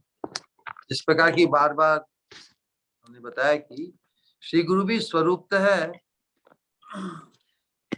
रागानुगा है ना जी। ये तो अनुगत्य धर्म है ना जी। तो हम जब श्री गुरु का पादाश्रय करके उनके अनुगत होते हैं उनके मार्ग में, लेकिन शिष्य के लिए श्री गुरु में इष्ट बुद्धि होना अति आवश्यक है। जी। तो भगवान सबके पूज्य है ना, श्री गुरु के भी भगवान पूज्य है जी। शिष्य के लिए श्री गुरु है वो सेवक भगवान है जी। तो भगवान के प्रति जैसे पूज्य बुद्धि होती, इष्ट बुद्धि होती है ना। जी। जी। वो इष्ट बुद्धि ही कृष्ण प्रीति में परिणित हो जाती है, क्योंकि हमें समझना होगा भगवान का जो मैनिफेस्टेशन है, भगवान का जो परिचय है 7 एस्पेक्टेड है। भगवान का नाम भी भगवान है, भगवान का रूप भी भगवान का नाम, रूप, गुण, लीला, धाम, परिकर और आभरण है ना जी। ये भगवान की स्वरूप शक्ति, भगवान का जो प्रागट्य है स्वरूप शक्ति के अंतर्गत ही है ना जी। तो श्री गुरु में पार्षद बुद्धि जी। जो बात हम कहते हैं कि हमें यदि किसी कारण से नारद मुनि मिल जाए, हमने नारद मुनि की कथा सुनी है ना, हमेशा बार बार भगवान से मिलते रहते हैं, भगवान से मिले हुए हमें उनमें संशय नहीं, नारद मुनि मिल जाए तो हम क्या करेंगे? यदि भगवान से मिलना चाहते हैं, हम भगवान भगवान के दर्शन, भगवान की सेवा पाना चाहते हैं, तो हम नारद मुनि के साथ क्या व्यवहार करेंगे? नारद मुनि के चरण पकड़ लेंगे ना। जी। तो कहीं नारद मुनि हम आपको अब छोड़ेंगे नहीं। हाँ। आप होना मतलब भगवान की प्राप्ति गारंटीड है, हाँ जी। क्योंकि भगवान से अलग नहीं है, वो भी उनके पार्षद हैं। हाँ। तो नारद मुनि की प्राप्ति और भगवत प्राप्ति में कुछ संशय रह गया क्या? फिर जैसे नारद मुनि मिल जाए, उसकी भगवत प्राप्ति में कोई बाकी रह गया क्या कुछ? नहीं नहीं नहीं है नहीं ना? नहीं। जी जी। आपकी यदि मित्रता, आप प्राइम मिनिस्टर को मिलना चाहते हैं, हाँ जी। इसी कारण आपके गांव के संबंध से या परिचित से परिचित के संबंध से उसके सेक्रेटरी से आपका साक्षात्कार हो गया, जी उसके सेक्रेटरी ने आपको आपके प्रति कृपा दृष्टि कर दी, जी। तो क्या आपकी इच्छा कि मुझे भगवान या जो प्राइम मिनिस्टर से कब मिलना होगा, तो उसमें कोई संशय रह जाएगा?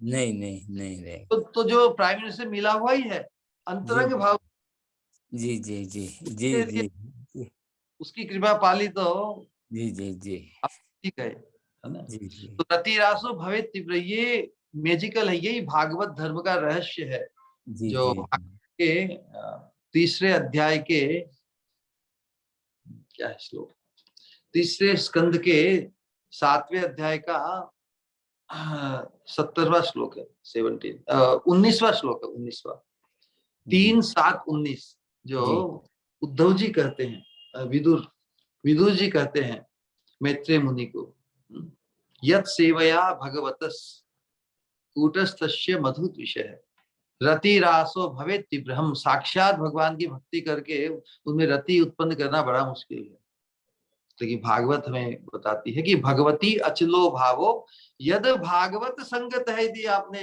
भागवत में यदि अनुरक्त हो गए, संगत है मतलब संग का अल्टीमेट मीनिंग है अनुरक्ति, जैसे कहते हैं जिसका करे संग उसका लागे रंग। रंग।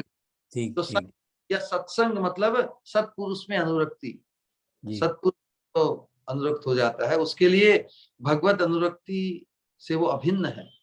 जी जी एक उदाहरण जो बार बार हमने बताया, किसी व्यक्ति को स्वस्थ होना है, अच्छा स्वास्थ्य प्राप्त करना है, जी तो शास्त्रों में मार्गदर्शन है कि घृतम ही जीवनम, घी ही जीवन है। जी। आपात दृष्टि से लगता है कि घी जीवन है, नहीं लगता है। घी का सेवन करता है उसे अच्छा स्वास्थ्य मिलता है ना, जी अच्छा पुष्ट मिलता है। तो उसी प्रकार जो भगवान तो हमारे लिए अभी तक परोक्ष ही है ना, जी परोक्ष भगवान ही हमें साक्षात श्री गुरु रूप में होते हैं। जी जी पंचरात्र आगम में जी भगवान का उसके 5 आयाम बताए हैं। मम प्रकारा पंचेति प्राहुस वेदांत पारगाः, वेदों के द्वारा ही भगवान कहते हैं, वेदों में निष्णात है, वेदों के सार को जानते हैं, तत्व को जानते हैं, वो मेरा 5 प्रकार का आविर्भाव का वर्णन करते हैं, मेरे 5 प्रकार के आविर्भाव का। तो उसके अंतर्गत जो अन्यतम है वो कृपालु पुरुषाकृति है, परो व्यूहश्च विभवो नियंता सर्वदेही नाम अर्चावतारश्च तथा कृपालु पुरुषाकृति। तो कृपालु जो हम कहते हैं ना कि श्री कृष्ण कृपा मूर्ति, हाँ जी श्री कृष्ण कृपा श्री मूर्ति, वही वही बात पंचरात्र आगम में बताया कि कृपालु पुरुषा। तो जब भगवान किसी साधक से, किसी जीव से मिलने की इच्छा करते हैं, तो जीव की बद्ध अवस्था में वो जिस रूप में उनसे मिलते हैं वो श्री गुरु रूप है, क्योंकि भगवान की करुणा ही है, वो मूर्ति धारण करके भगवान उस रूप में उससे मिलते हैं। जी जब श्री गुरु में मर्त्य बुद्धि हमारी न हो जाए, कभी न मर्त्य बुद्धिया असू न मर्त्य बुद्धिया असूयेत सर्वदेवमय गुरु, सर्वदेवमय तो भगवान ही है ना, तो शिष्य के लिए गुरु में भी सर्वदेवमय बुद्धि होना अति आवश्यक है, जिससे न मर्त्य बुद्धि असूयेत, गुरु की अवज्ञा न हो, उनमें असूया भाव, असूया मतलब वैमनस्य भाव या उनके प्रति अन्यथा भाव, पूज्य भाव, ये जो विपरीत है वो असूया भाव है। इसीलिए गुरुदेव की के संग हम रहकर, उनसे सत्संग श्रवण करके परमार्थ की प्राप्ति का जो रहस्य है, तो भगवान तो हमें चेकआउट करने के लिए, हमारी परीक्षा के रूप में हम कितने तैयार हैं भगवत प्राप्ति के लिए, भगवत प्राप्ति के लिए हमारी कितनी उत्कंठा है, कितनी व्यग्रता है।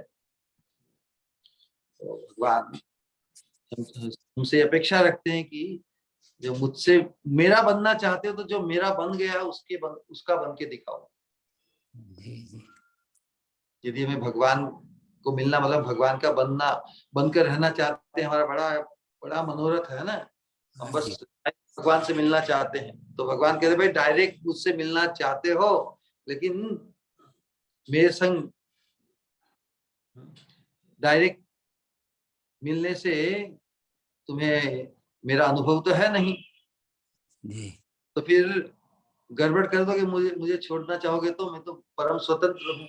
भगवान तो परम पवित्र है ना, और हम पवित्र, तो हमें पवित्र करने की जो विधि है वो गुरु पादाश्रय द्वारा। तो जो श्री गुरु में भगवत बुद्धि, कृष्ण बुद्धि रखते हुए उनके मार्गदर्शन में जो उनके चरणों की सेवा में जो अनुरक्त हो जाते हैं, तो ये बड़ा ही रहस्य है। इस रहस्य को जब तक हम नहीं जान पाते तब तक हमारा भागवत धर्म या भजन सिद्ध नहीं होता। भागवत में सर्वत्र ये बात बताई है, केचित केवलया भक्त्या वासुदेव परायण अघम धुन्वंती काष्णेन निहारम इव भास्कर। भले ही भगवान का एकांतिक भजन कोई परायण हो, तो कोई भगवान की भी हाथ धो के 24 घंटा भजन नहीं करने की इच्छा करे, तो शास्त्र में इसीलिए हम सब साधकों को सावधान किया कि डायरेक्ट भगवान से मिलने की जो हमारी तो दुराग्रह है, उसमें सिद्धि में संशय है। कोई एकांत भगवान के परायण होता है हरि के, तो उसमें सिद्धि में संशय है, लेकिन जो हरि के दास श्री गुरु के शरणागत होता है उसकी सिद्धि में कोई संशय नहीं। तो हमें थोड़ा सा समय है, कलयुग का विपरीत वातावरण है, हम उस मार्ग को अपनाएं जो गारंटी दे हमें। भागवत में जो बताया कि कोई डायरेक्ट भगवान से मिलना चाहे तो कोई शायद मिल जाए, भगवान को प्राप्त कर सकता है, ऐसा नहीं कि असंभव है, ऑलमोस्ट असंभव ही है। इट्स नॉट रेकमेंड, एक्सेप्शनल है। कोई बिरला ही किसी चीज को प्राप्त करे, तो हम सब तो बिरला नहीं ना, हम तो बिल्कुल पकड़ है। पकड़ों के लिए जो साधन है वो भागवत धर्म है। तो प्रेम धन बिना ये दरिद्र जीवन, उस प्रेम के बिना तो हम सभी फक्कड़ी हैं। कौन है, कौन फक्कड़ नहीं है संसार में? उस परमार्थ सिद्धि के लिए सभी अपने आप को फक्कड़ माने, तो ही उस चीज को पाने का जो यथार्थ साधन उसको अपनाएगा। तो गुरु पादा होने से ही न केवल सभी अनर्थ रूप बाधाएं समाप्त हो जाएगी, बल्कि भगवान में प्रीति उत्पन्न हो जाएगी।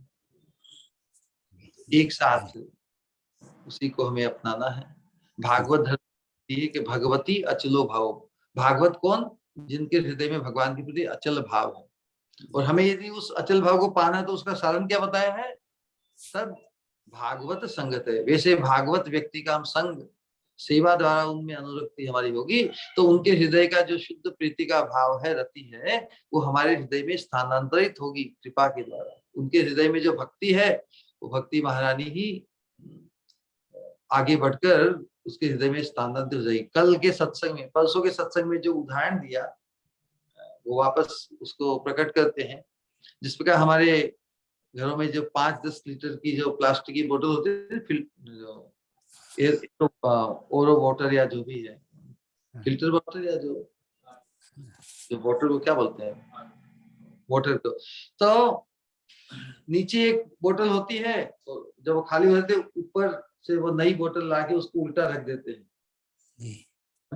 तो जो नीचे का बोतल है वो गुरु स्थानीय है, और गुरु के माध्यम से जब हम वो नल खोल के पानी लेते हैं, पानी लेते हैं, तो ऊपर जो भगवत स्थानीय जो बोतल है, जहाँ जो स्रोत है मुख्य पानी का, वहां से प्रवाहित होता है ना। डायरेक्ट हम यदि ऊपर की बोतल से पानी नहीं ले सकते ना, उसका साधन है बीच वाली बोतल से। तो उसी प्रकार भगवान की कृपा को आकृष्ट करने के लिए जब हम भगवान की कृपा को जिन्होंने हृदय में धारण किया, उनके अनुगत होने से, उनमें अनुरक्त, उनको प्रसन्न करने से सहज ही वो कृपा का स्रोत, कृपा का स्थानांतरण हमारे हृदय में हो जाता है और हम भी शुद्ध भक्त बन जाते हैं। ठीक है, बहुत बहुत धन्यवाद, कोटि कोटि प्रणाम, कोटि कोटि प्रणाम। और किसी का कोई प्रश्न है तो पूछ सकते हैं। हरे कृष्णा श्री गुरु, प्रणाम आपके चरणों में। हरे कृष्णा कहो।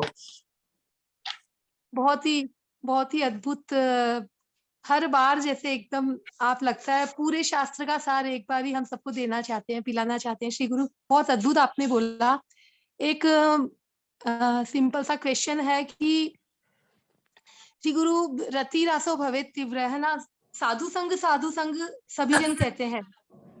और जैसे जो परिवार वाले जन है, जैसे प्रभुपाद महाराज के परिवार वाले मेंबर्स थे, उनकी धर्म पत्नी कहिए या बच्चे, तो उनको भी तो किंचित आसक्ति होगी ना उनसे। तो परिवार वाले जन जो शुद्ध पुरुषों को जानते हैं, जो शुद्ध पुरुषों के परिवार वाले जन हैं, वो भी तो किसी न किसी रूप में प्रेम करते ही है ना उन्हें। तो फिर वो क्यों नहीं भक्त बनते हैं श्री गुरु? ये हम क्या ऐसा जजमेंट हम क्यों करें कि वो भक्त नहीं बनते? आपात दृष्टि से ऐसा लग सकता है, ये बताने के लिए कि क्योंकि तुम्हारे पिता शुद्ध भक्त है, तुम्हारे भाई शुद्ध भक्त है, या तो उससे तुम शुद्ध भक्त बन जाओगे, इसकी कोई गारंटी नहीं है। उनकी चिंता हमें नहीं करनी है। लेकिन हमारी दृष्टि में वो हमें भक्त नहीं लगते ना, तो इसी बात को स्थापित करने के लिए कि भक्त तो खुद को ही बनना होगा, भक्त कोई प्रॉक्सी से नहीं बनता। भजन और भोजन तो खुद का किया हुआ ही काम आएगा ना। हम कहे कि भोजन भी हम, अच्छा भूख तो मुझे लगी, मेरी तरफ से आप खा लीजिए भैया, नहीं चलेगा ना, काम खुद को ही खाना पड़ेगा। उसी में भजन भी खुद को ही करना पड़ेगा। यदि हमें ऐसा लगता है कि प्रभुपाद के परिवारजन या उनके पुत्र संतान इत्यादि, क्योंकि हम अपने आप को भक्त मानते हैं ना, तो हमारे स्टैंडर्ड पे वो खड़े नहीं उतरते। कहने का तात्पर्य है कि कितना बड़ा सौभाग्य कि महापुरुष के जन परिवार के, तो उनकी चिंता भगवान पे छोड़ दें। हमारे जीवन में हमें आगे बढ़ जाना है, ऐसा नहीं तो हम प्रॉक्सी द्वारा हम कि हमारे परिचित या हमारे घर परिवार में कोई व्यक्ति है, भक्त है, शुद्ध भक्त है सपोज, तो क्या उसके होने से ही क्या हम भी फिर शुद्ध भक्त बनने का कोशिश नहीं करेंगे? क्योंकि मेरे पिता शुद्ध भक्त है, मेरे भाई शुद्ध भक्त है, इसलिए मुझे और कुछ करने की जरूरत नहीं। क्योंकि देखो प्रभुपाद के पुत्र ने भी, उनके प्रपुत्र ने भी, वो भी रेगुलर, जैसे भक्ति का स्थान तो चेतना में है ना, भक्ति का स्थान चेतना में, तो किसकी चेतना कहाँ पर है हम जज नहीं कर सकते। हम अपने आप को जज कर सकते हैं। फिर भी कुछ लक्षण होते हैं, तो नेचुरली एक भक्त साधक को अपेक्षा रहती है कि महान भक्त के परिवार वाले जन भी भक्त ही होने चाहिए। भक्त ही है, हमारे जैसे नहीं है, हमारे जैसे नहीं दिखते, लेकिन हमसे उन्नत भी हो सकते हैं। वो उस दृष्टिकोण को ही पनपाना चाहिए। श्रील प्रभुपाद के कुछ शिष्यों ने भी यही प्रश्न उनसे पूछा। प्रभुपाद ने बहुत सहन होकर उनके आक्षेपों को श्रवण किया। जब बहुत करने लगे तो प्रभुपाद ने कहा stop, after all they are my children, you don't have to worry about. तो हमें तो भारत भूमिते होइले मनुष्य जन्म जा, जन्म सार्थक करी, अपने जन्म को उत्तम भक्ति के सोपान पर पहुंचाना है, तभी हम दूसरों के लिए कुछ लाभान्वित हो सकते हैं, है ना। यही बात है। बहुत से विधान आते हैं, क्यों, बहुत से पहलू है। हमें भी कितने अनंत जन्मों के बाद में आज जैसे हम ऐसा मानते हैं, सोचते हैं कि हम जागृत हो गए, हम भक्त बन गए, दूसरे नहीं बन।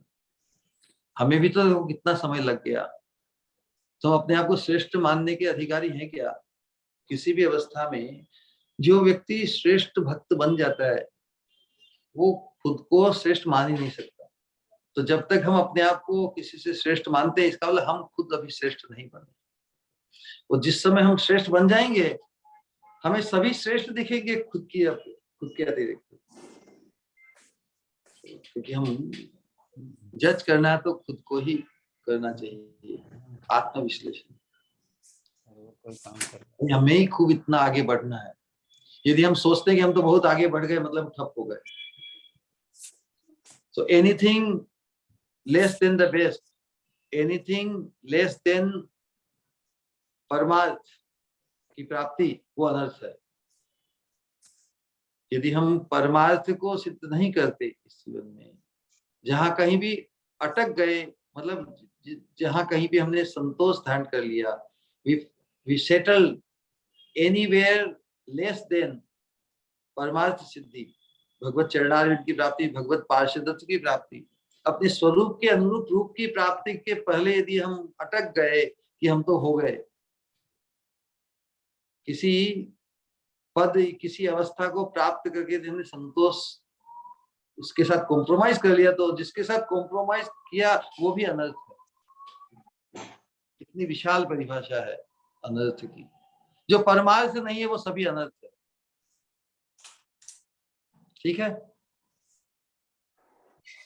हाँ श्री गुरु, बहुत बहुत धन्यवाद, आपने बहुत सही कहा।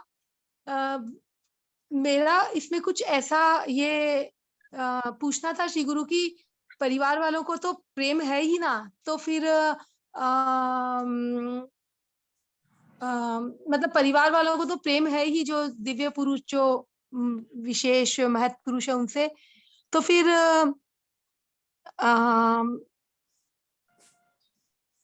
मैं शब्द नहीं दे पा रही हूँ, मतलब वो भक्त बनेंगे ही ना। सबको देखिए, भगवान ने भगवद गीता में एक अद्भुत श्लोक कहा, मनुष्याणाम सहस्रेषु कश्चित यतति सिद्धये यतताम अपि सिद्धानाम कश्चित माम वेति तत्वतः। मनुष्य होने को पाकर पोटेंशियल, इक्वल पोटेंशियल सबको है। भगवान ने किसी को अपनी तरफ से वंचित नहीं किया है। फिर भी भगवान ट्रैक रेकर्ड, भगवान का जो अनुभव बोल रहे हैं कि कोई कोई मुझे जानता है। आपने कहा कि जब तक शुद्ध में रति नहीं हो जाती, तो कह रही है परिवार वालों की तो स्वाभाविक रति है। बिल्कुल। तो वो लोग क्यों नहीं? ये हाँ प्रश्न उस दृष्टिकोण से, लेकिन रति ये तो दिव्य वस्तु है ना। संसार की रति अलग है। संसार का जो आकर्षण है अपने स्वार्थ को लेकर हो सकता है। तो जब परमार्थ और स्वार्थ, ये तो दो विपरीत वस्तु हो गई।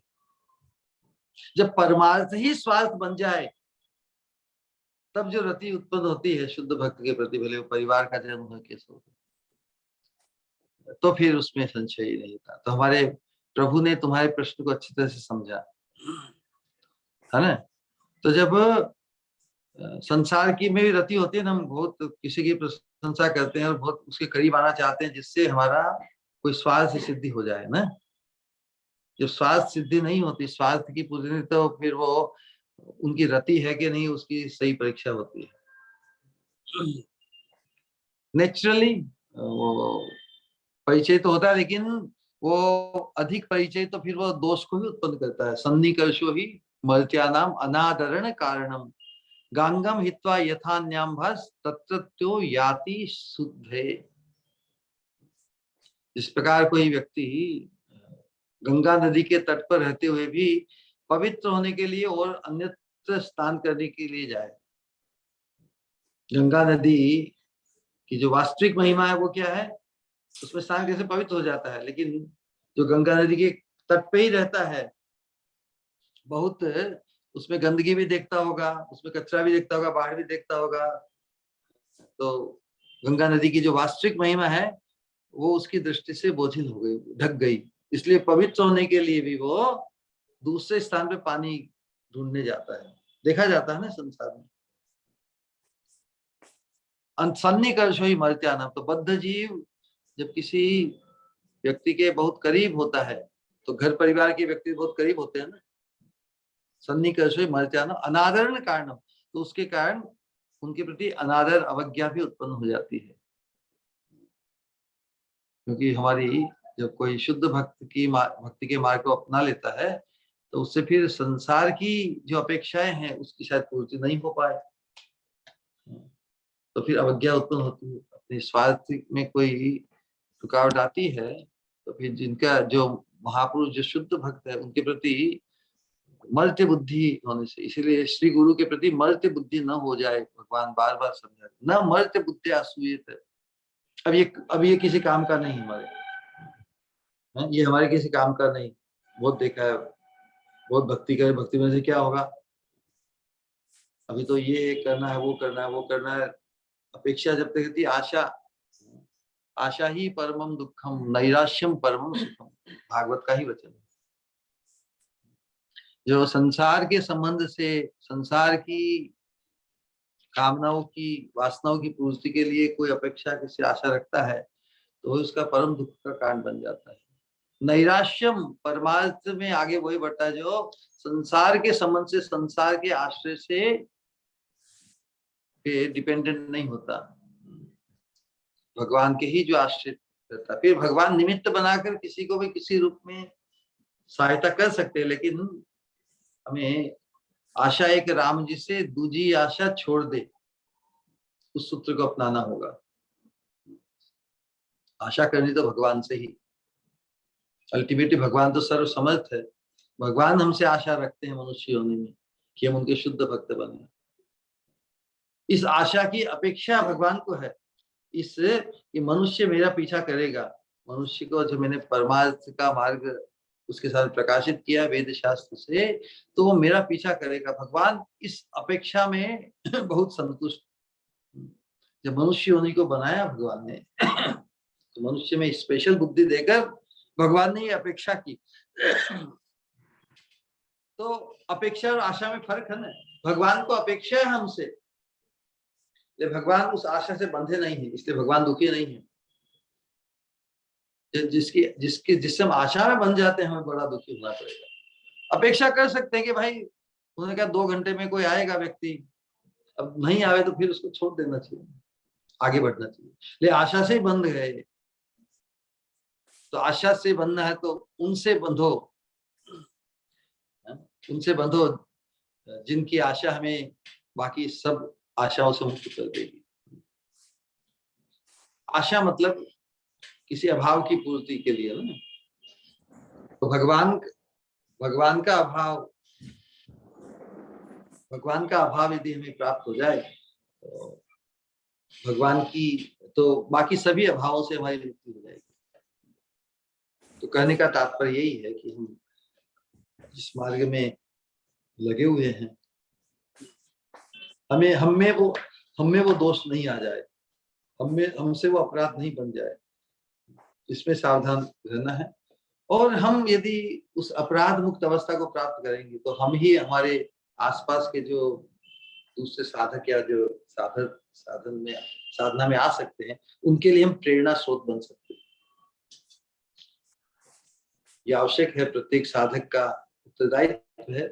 जन्म सार्थक करी कर परोपकार। हम परोपकार तभी कर सकेंगे जब हमारी चेतना हम उन्नत स्तर पर प्रतिष्ठित होगी ना।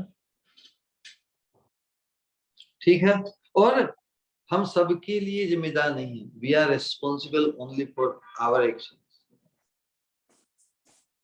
क्योंकि ये व्यक्तिगत व्यक्तिगत सब्जेक्टिव है। भगवत भक्ति में अग्रसर होना, हम किसी को थोड़े समय के लिए साथ लेके खींचा खाची कर सकते हैं। ये जो साधन भक्ति में संघ का तो बड़ा प्रभाव पड़ता ही है। इससे संघ रहने से सबके देखा देखी हम भी करेंगे, तो कम से कम एक वो जुट तो जाएंगे साधन भक्ति में, ट्रैक पे आ जाएंगे। ट्रैक पे द्रुत गति से जाने के लिए खुद का ही मनोबल, खुद का ही संकल्प खुद की ही रुचि, खुद की आसक्ति ही काम आएगी। इसलिए आसक्ति जब तक अपनी खुद की एकांतिक नहीं हो जाए भगवान में या भगवान के साथ में, तब तक हमें बहुत ही सावधान होकर आगे बढ़ना है, जिससे हमारी चेतना मल्टीपल चीजों में बिखर नहीं जाए या नहीं च्युत हो जाए। भगवान में एकांतिक आसक्ति पाने के लिए यथासंभव जितना भी साधन है उसको बहुत कॉन्शियसली अपनाना चाहिए, भगवान से प्रार्थना करनी चाहिए। जो चीज जो अति दुर्लभ है, भगवान में आसक्ति अति दुर्लभ बताई है शास्त्र में। भाव के स्तर पर ही साधक अनुभव करता है कि हरि भक्ति सुदुर्लभा, नहीं तो भगवान में अनुरक्ति। और भक्ति को सांडिल्य भक्ति सूत्र में बताया कि परा में अनुरक्ति, परा मतलब भगवान में तीव्र अनुरक्ति ही भक्ति है, जो बड़ी दुर्लभ है। तो दुर्लभ चीज को प्राप्त करने के लिए तो फिर भगवान से प्रार्थना करनी चाहिए। जो हमारे लिए अति दुर्लभ है, भगवान की कृपा से वो सुलभ हो जाती है। तो वही एटीट्यूड रखना चाहिए। और हमें यदि कोई अनुकूलता हमारे प्रति प्रकाशित करे तो उनके साथ यही सिद्धांत इनको भी शेयर कर सकते हैं।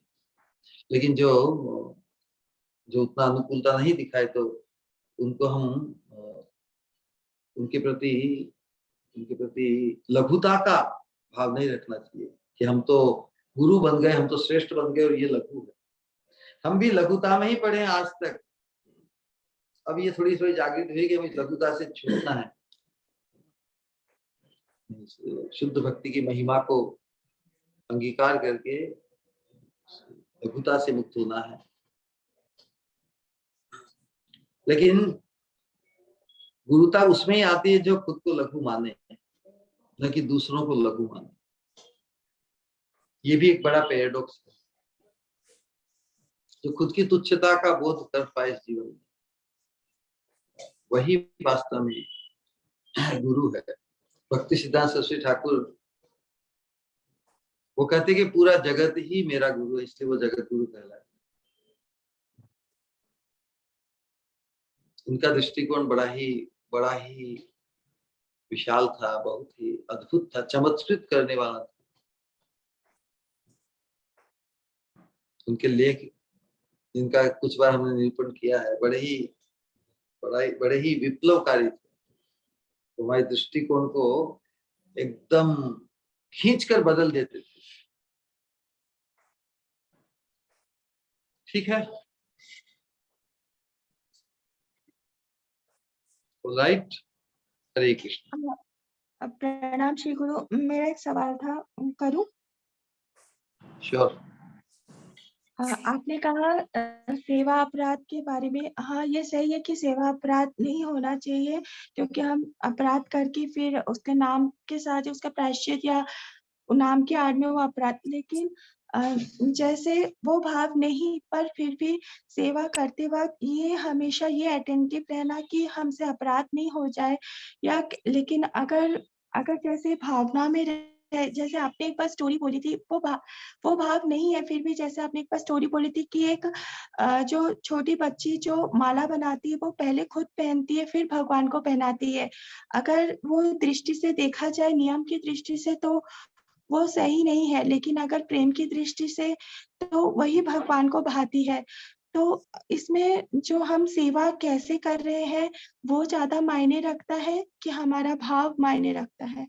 तो जब भाव के स्तर पर या स्पॉन्टेनियस आसक्ति के स्तर पर वो अपराध दोष नहीं देता, क्योंकि आसक्ति में तो भगवान के सुख वर्धन या भगवान को अपनी जिसे वो श्रेष्ठ माने, तो किसी चीज की श्रेष्ठता का निरूपण भगवान की पसंद के अनुसार ही है ना, उसके चित्त में। तो भगवान को कैसा लगेगा, तो ये खुद पहनकर है ना बनाती है, तो उसमें भगवान तो रीझ जाते हैं। जैसे ग्वाल बाल ब्रज में कोई मीठा फल को खुद खा के बोलते कृष्ण ये खाइए, झूठा फल खाइए, बहुत मीठा है। कैसे मीठा है कि मैंने खुद ने खाया है। तो जहां पर राग के स्तर पर भक्ति है, उसमें ये दोष जो जो अपने राग के, हृदय के राग से ही जिसकी भक्ति भावना, भगवान को सुखी करने का जो अंदाज है, उनकी कॉन्शियसनेस में क्या भगवान को सुखी करना है, भगवान को और अधिक सुंदर लगे, तो उसका जो निर्णय करना चाहे तो खुद पहनकर भगवान को पहना रहे हैं। एक हमारी अवस्था तो वैसी अवस्था हो जाए तो फिर, लेकिन उसको इमिटेट नहीं करना कि हमें भी भगवान को पहना कर, हमें साधन भक्ति का ही अच्छी तरह से पालन करते हुए फिर जो भाव भक्ति है उसका अनुचिंतन, उसका जो कॉन्टेम्पलेशन, मनन करना चाहिए, ऐसी अवस्था हमारी हो जाए। स्वप्न में कभी किसी को ऐसा भाव जागृत हो जाए है ना कि भगवान को सुखी करने के लिए, अलग अलग अवस्था भेद से ये है, हमें इमिटेट नहीं करना है, लेकिन किन्हीं भक्तों में ऐसा भाव जागृत हो तो वो बहुत ही उन्नत है उनकी भक्ति का स्तर, तो वो हम सबके लिए परम आदरणीय और पूज्य है। ठीक है जी, कुछ कहना था, कहूँ?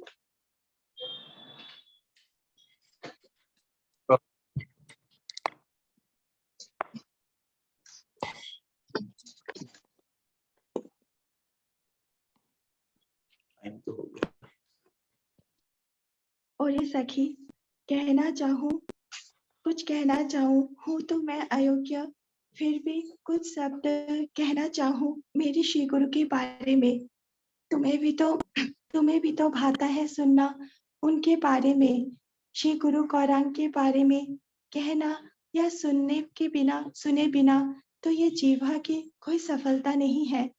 मानो यूं महसूस होता है जिस तरह से सूरज की किरणें जब पड़ती है तृण में भी, तो वो तृण भी मानो चमकने लगता है।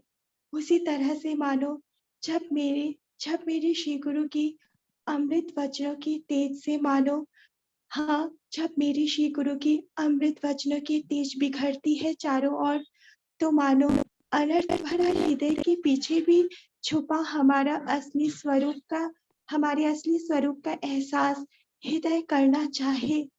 ऐसी है बेटी श्री गुरु की अमृतवाणी। आज भी तो मानो वही अमृतवाणी की पवित्र लहर यूं बह रही थी कि जो तत्व से सब जो समझना लगता है कठिन, पर वो भी हो जाता है बड़ा सरल। किस तरह से सेवा हमें करनी चाहिए या किस तरह से अपराध से बचना चाहिए, किस तरह से, कितने खूबसूरत और सिंपल उदाहरण से आपने समझाया कि जब किसी को शुगर की बीमारी हो जाती है तो किस तरह से उसे परहेज भी करना पड़ता है, तो किस तरह से दवा के साथ साथ, हाँ, हरि नाम ये दवा है, पर उसके साथ साथ क्या परहेज करना है, उसका भी कितना खूबसूरत वर्णन आपने किया। प्रायश्चित नहीं है, पश्चाताप के बिना प्रायश्चित का कोई भी मतलब नहीं है। किस तरह से एकांतिक होना, अपने श्री गुरु के प्रति एकांतिक भाव होना कितना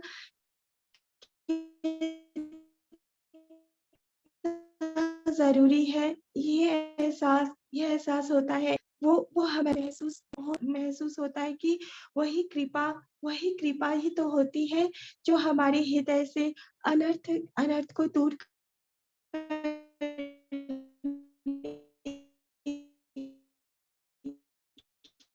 की ताकत रखती है। कि हम हमेशा आप ये कहते हो, और कितना सही कि असत्संग छाड़ा ही वैष्णवाचार, कि हमने 22 घंटा तो सत्संग कर लिया, पर 2 घंटा हम क्या करते हैं वो मायने रखता है। तो इसीलिए महाप्रभु जो कहते हैं और जो आप कहते हो हमेशा कि 16 माला इज नॉट सफिशिएंट इनफ, कि क्या होना चाहिए हमारे हृदय की दशा, कीर्तन या सदा हरि, हमारी अवस्था कैसी होना चाहिए और उसे कैसे प्राप्त करना चाहिए, उसे हर पल उसे महसूस कराते हो आप कि किस तरह से जागृत अवस्था क्या इतनी सुरक्षित कर लो कि स्वप्न अवस्था में भी कोई विकृति का कोई लक्षण दिखाई ना पड़े। हर एक बात को कि भक्ति का संपुट जब तक नहीं लगता तब तक कोई भी कार्य संपूर्ण नहीं हो सकता। कर्म कांड और ज्ञान कांड, ये तो धर्म के राह पर पढ़ने के कुछ स्टेप्स है जो हमें परमार्थ तक पहुंचाने में शायद मदद कर सकता है, पर बिना परमार्थ के वो सब कुछ अधूरा है। जहाँ परमार्थ की धारणा नहीं है, वो सब कुछ अनर्थ ही तो है। योग की अल्टीमेट परिभाषा केवल और केवल भगवत प्रेम है। भगवत प्रेम होना कितना अनिवार्य है, और ये कितना खूबसूरत एहसास है, और ये हो सकता है, पर वो हृदय में जागृत कैसे हो, जब तक ना हो श्री गुरु चरण में रति। हाँ, हर शास्त्र का यही रहस्य है, यही तो भगवत रहस्य है कि भगवान श्री गुरु रूप में भगवान की करुणा शक्ति का प्रकाश होता है। तो उन्हें जब तक वो एहसास अपने हृदय में महसूस ना हो, तब तक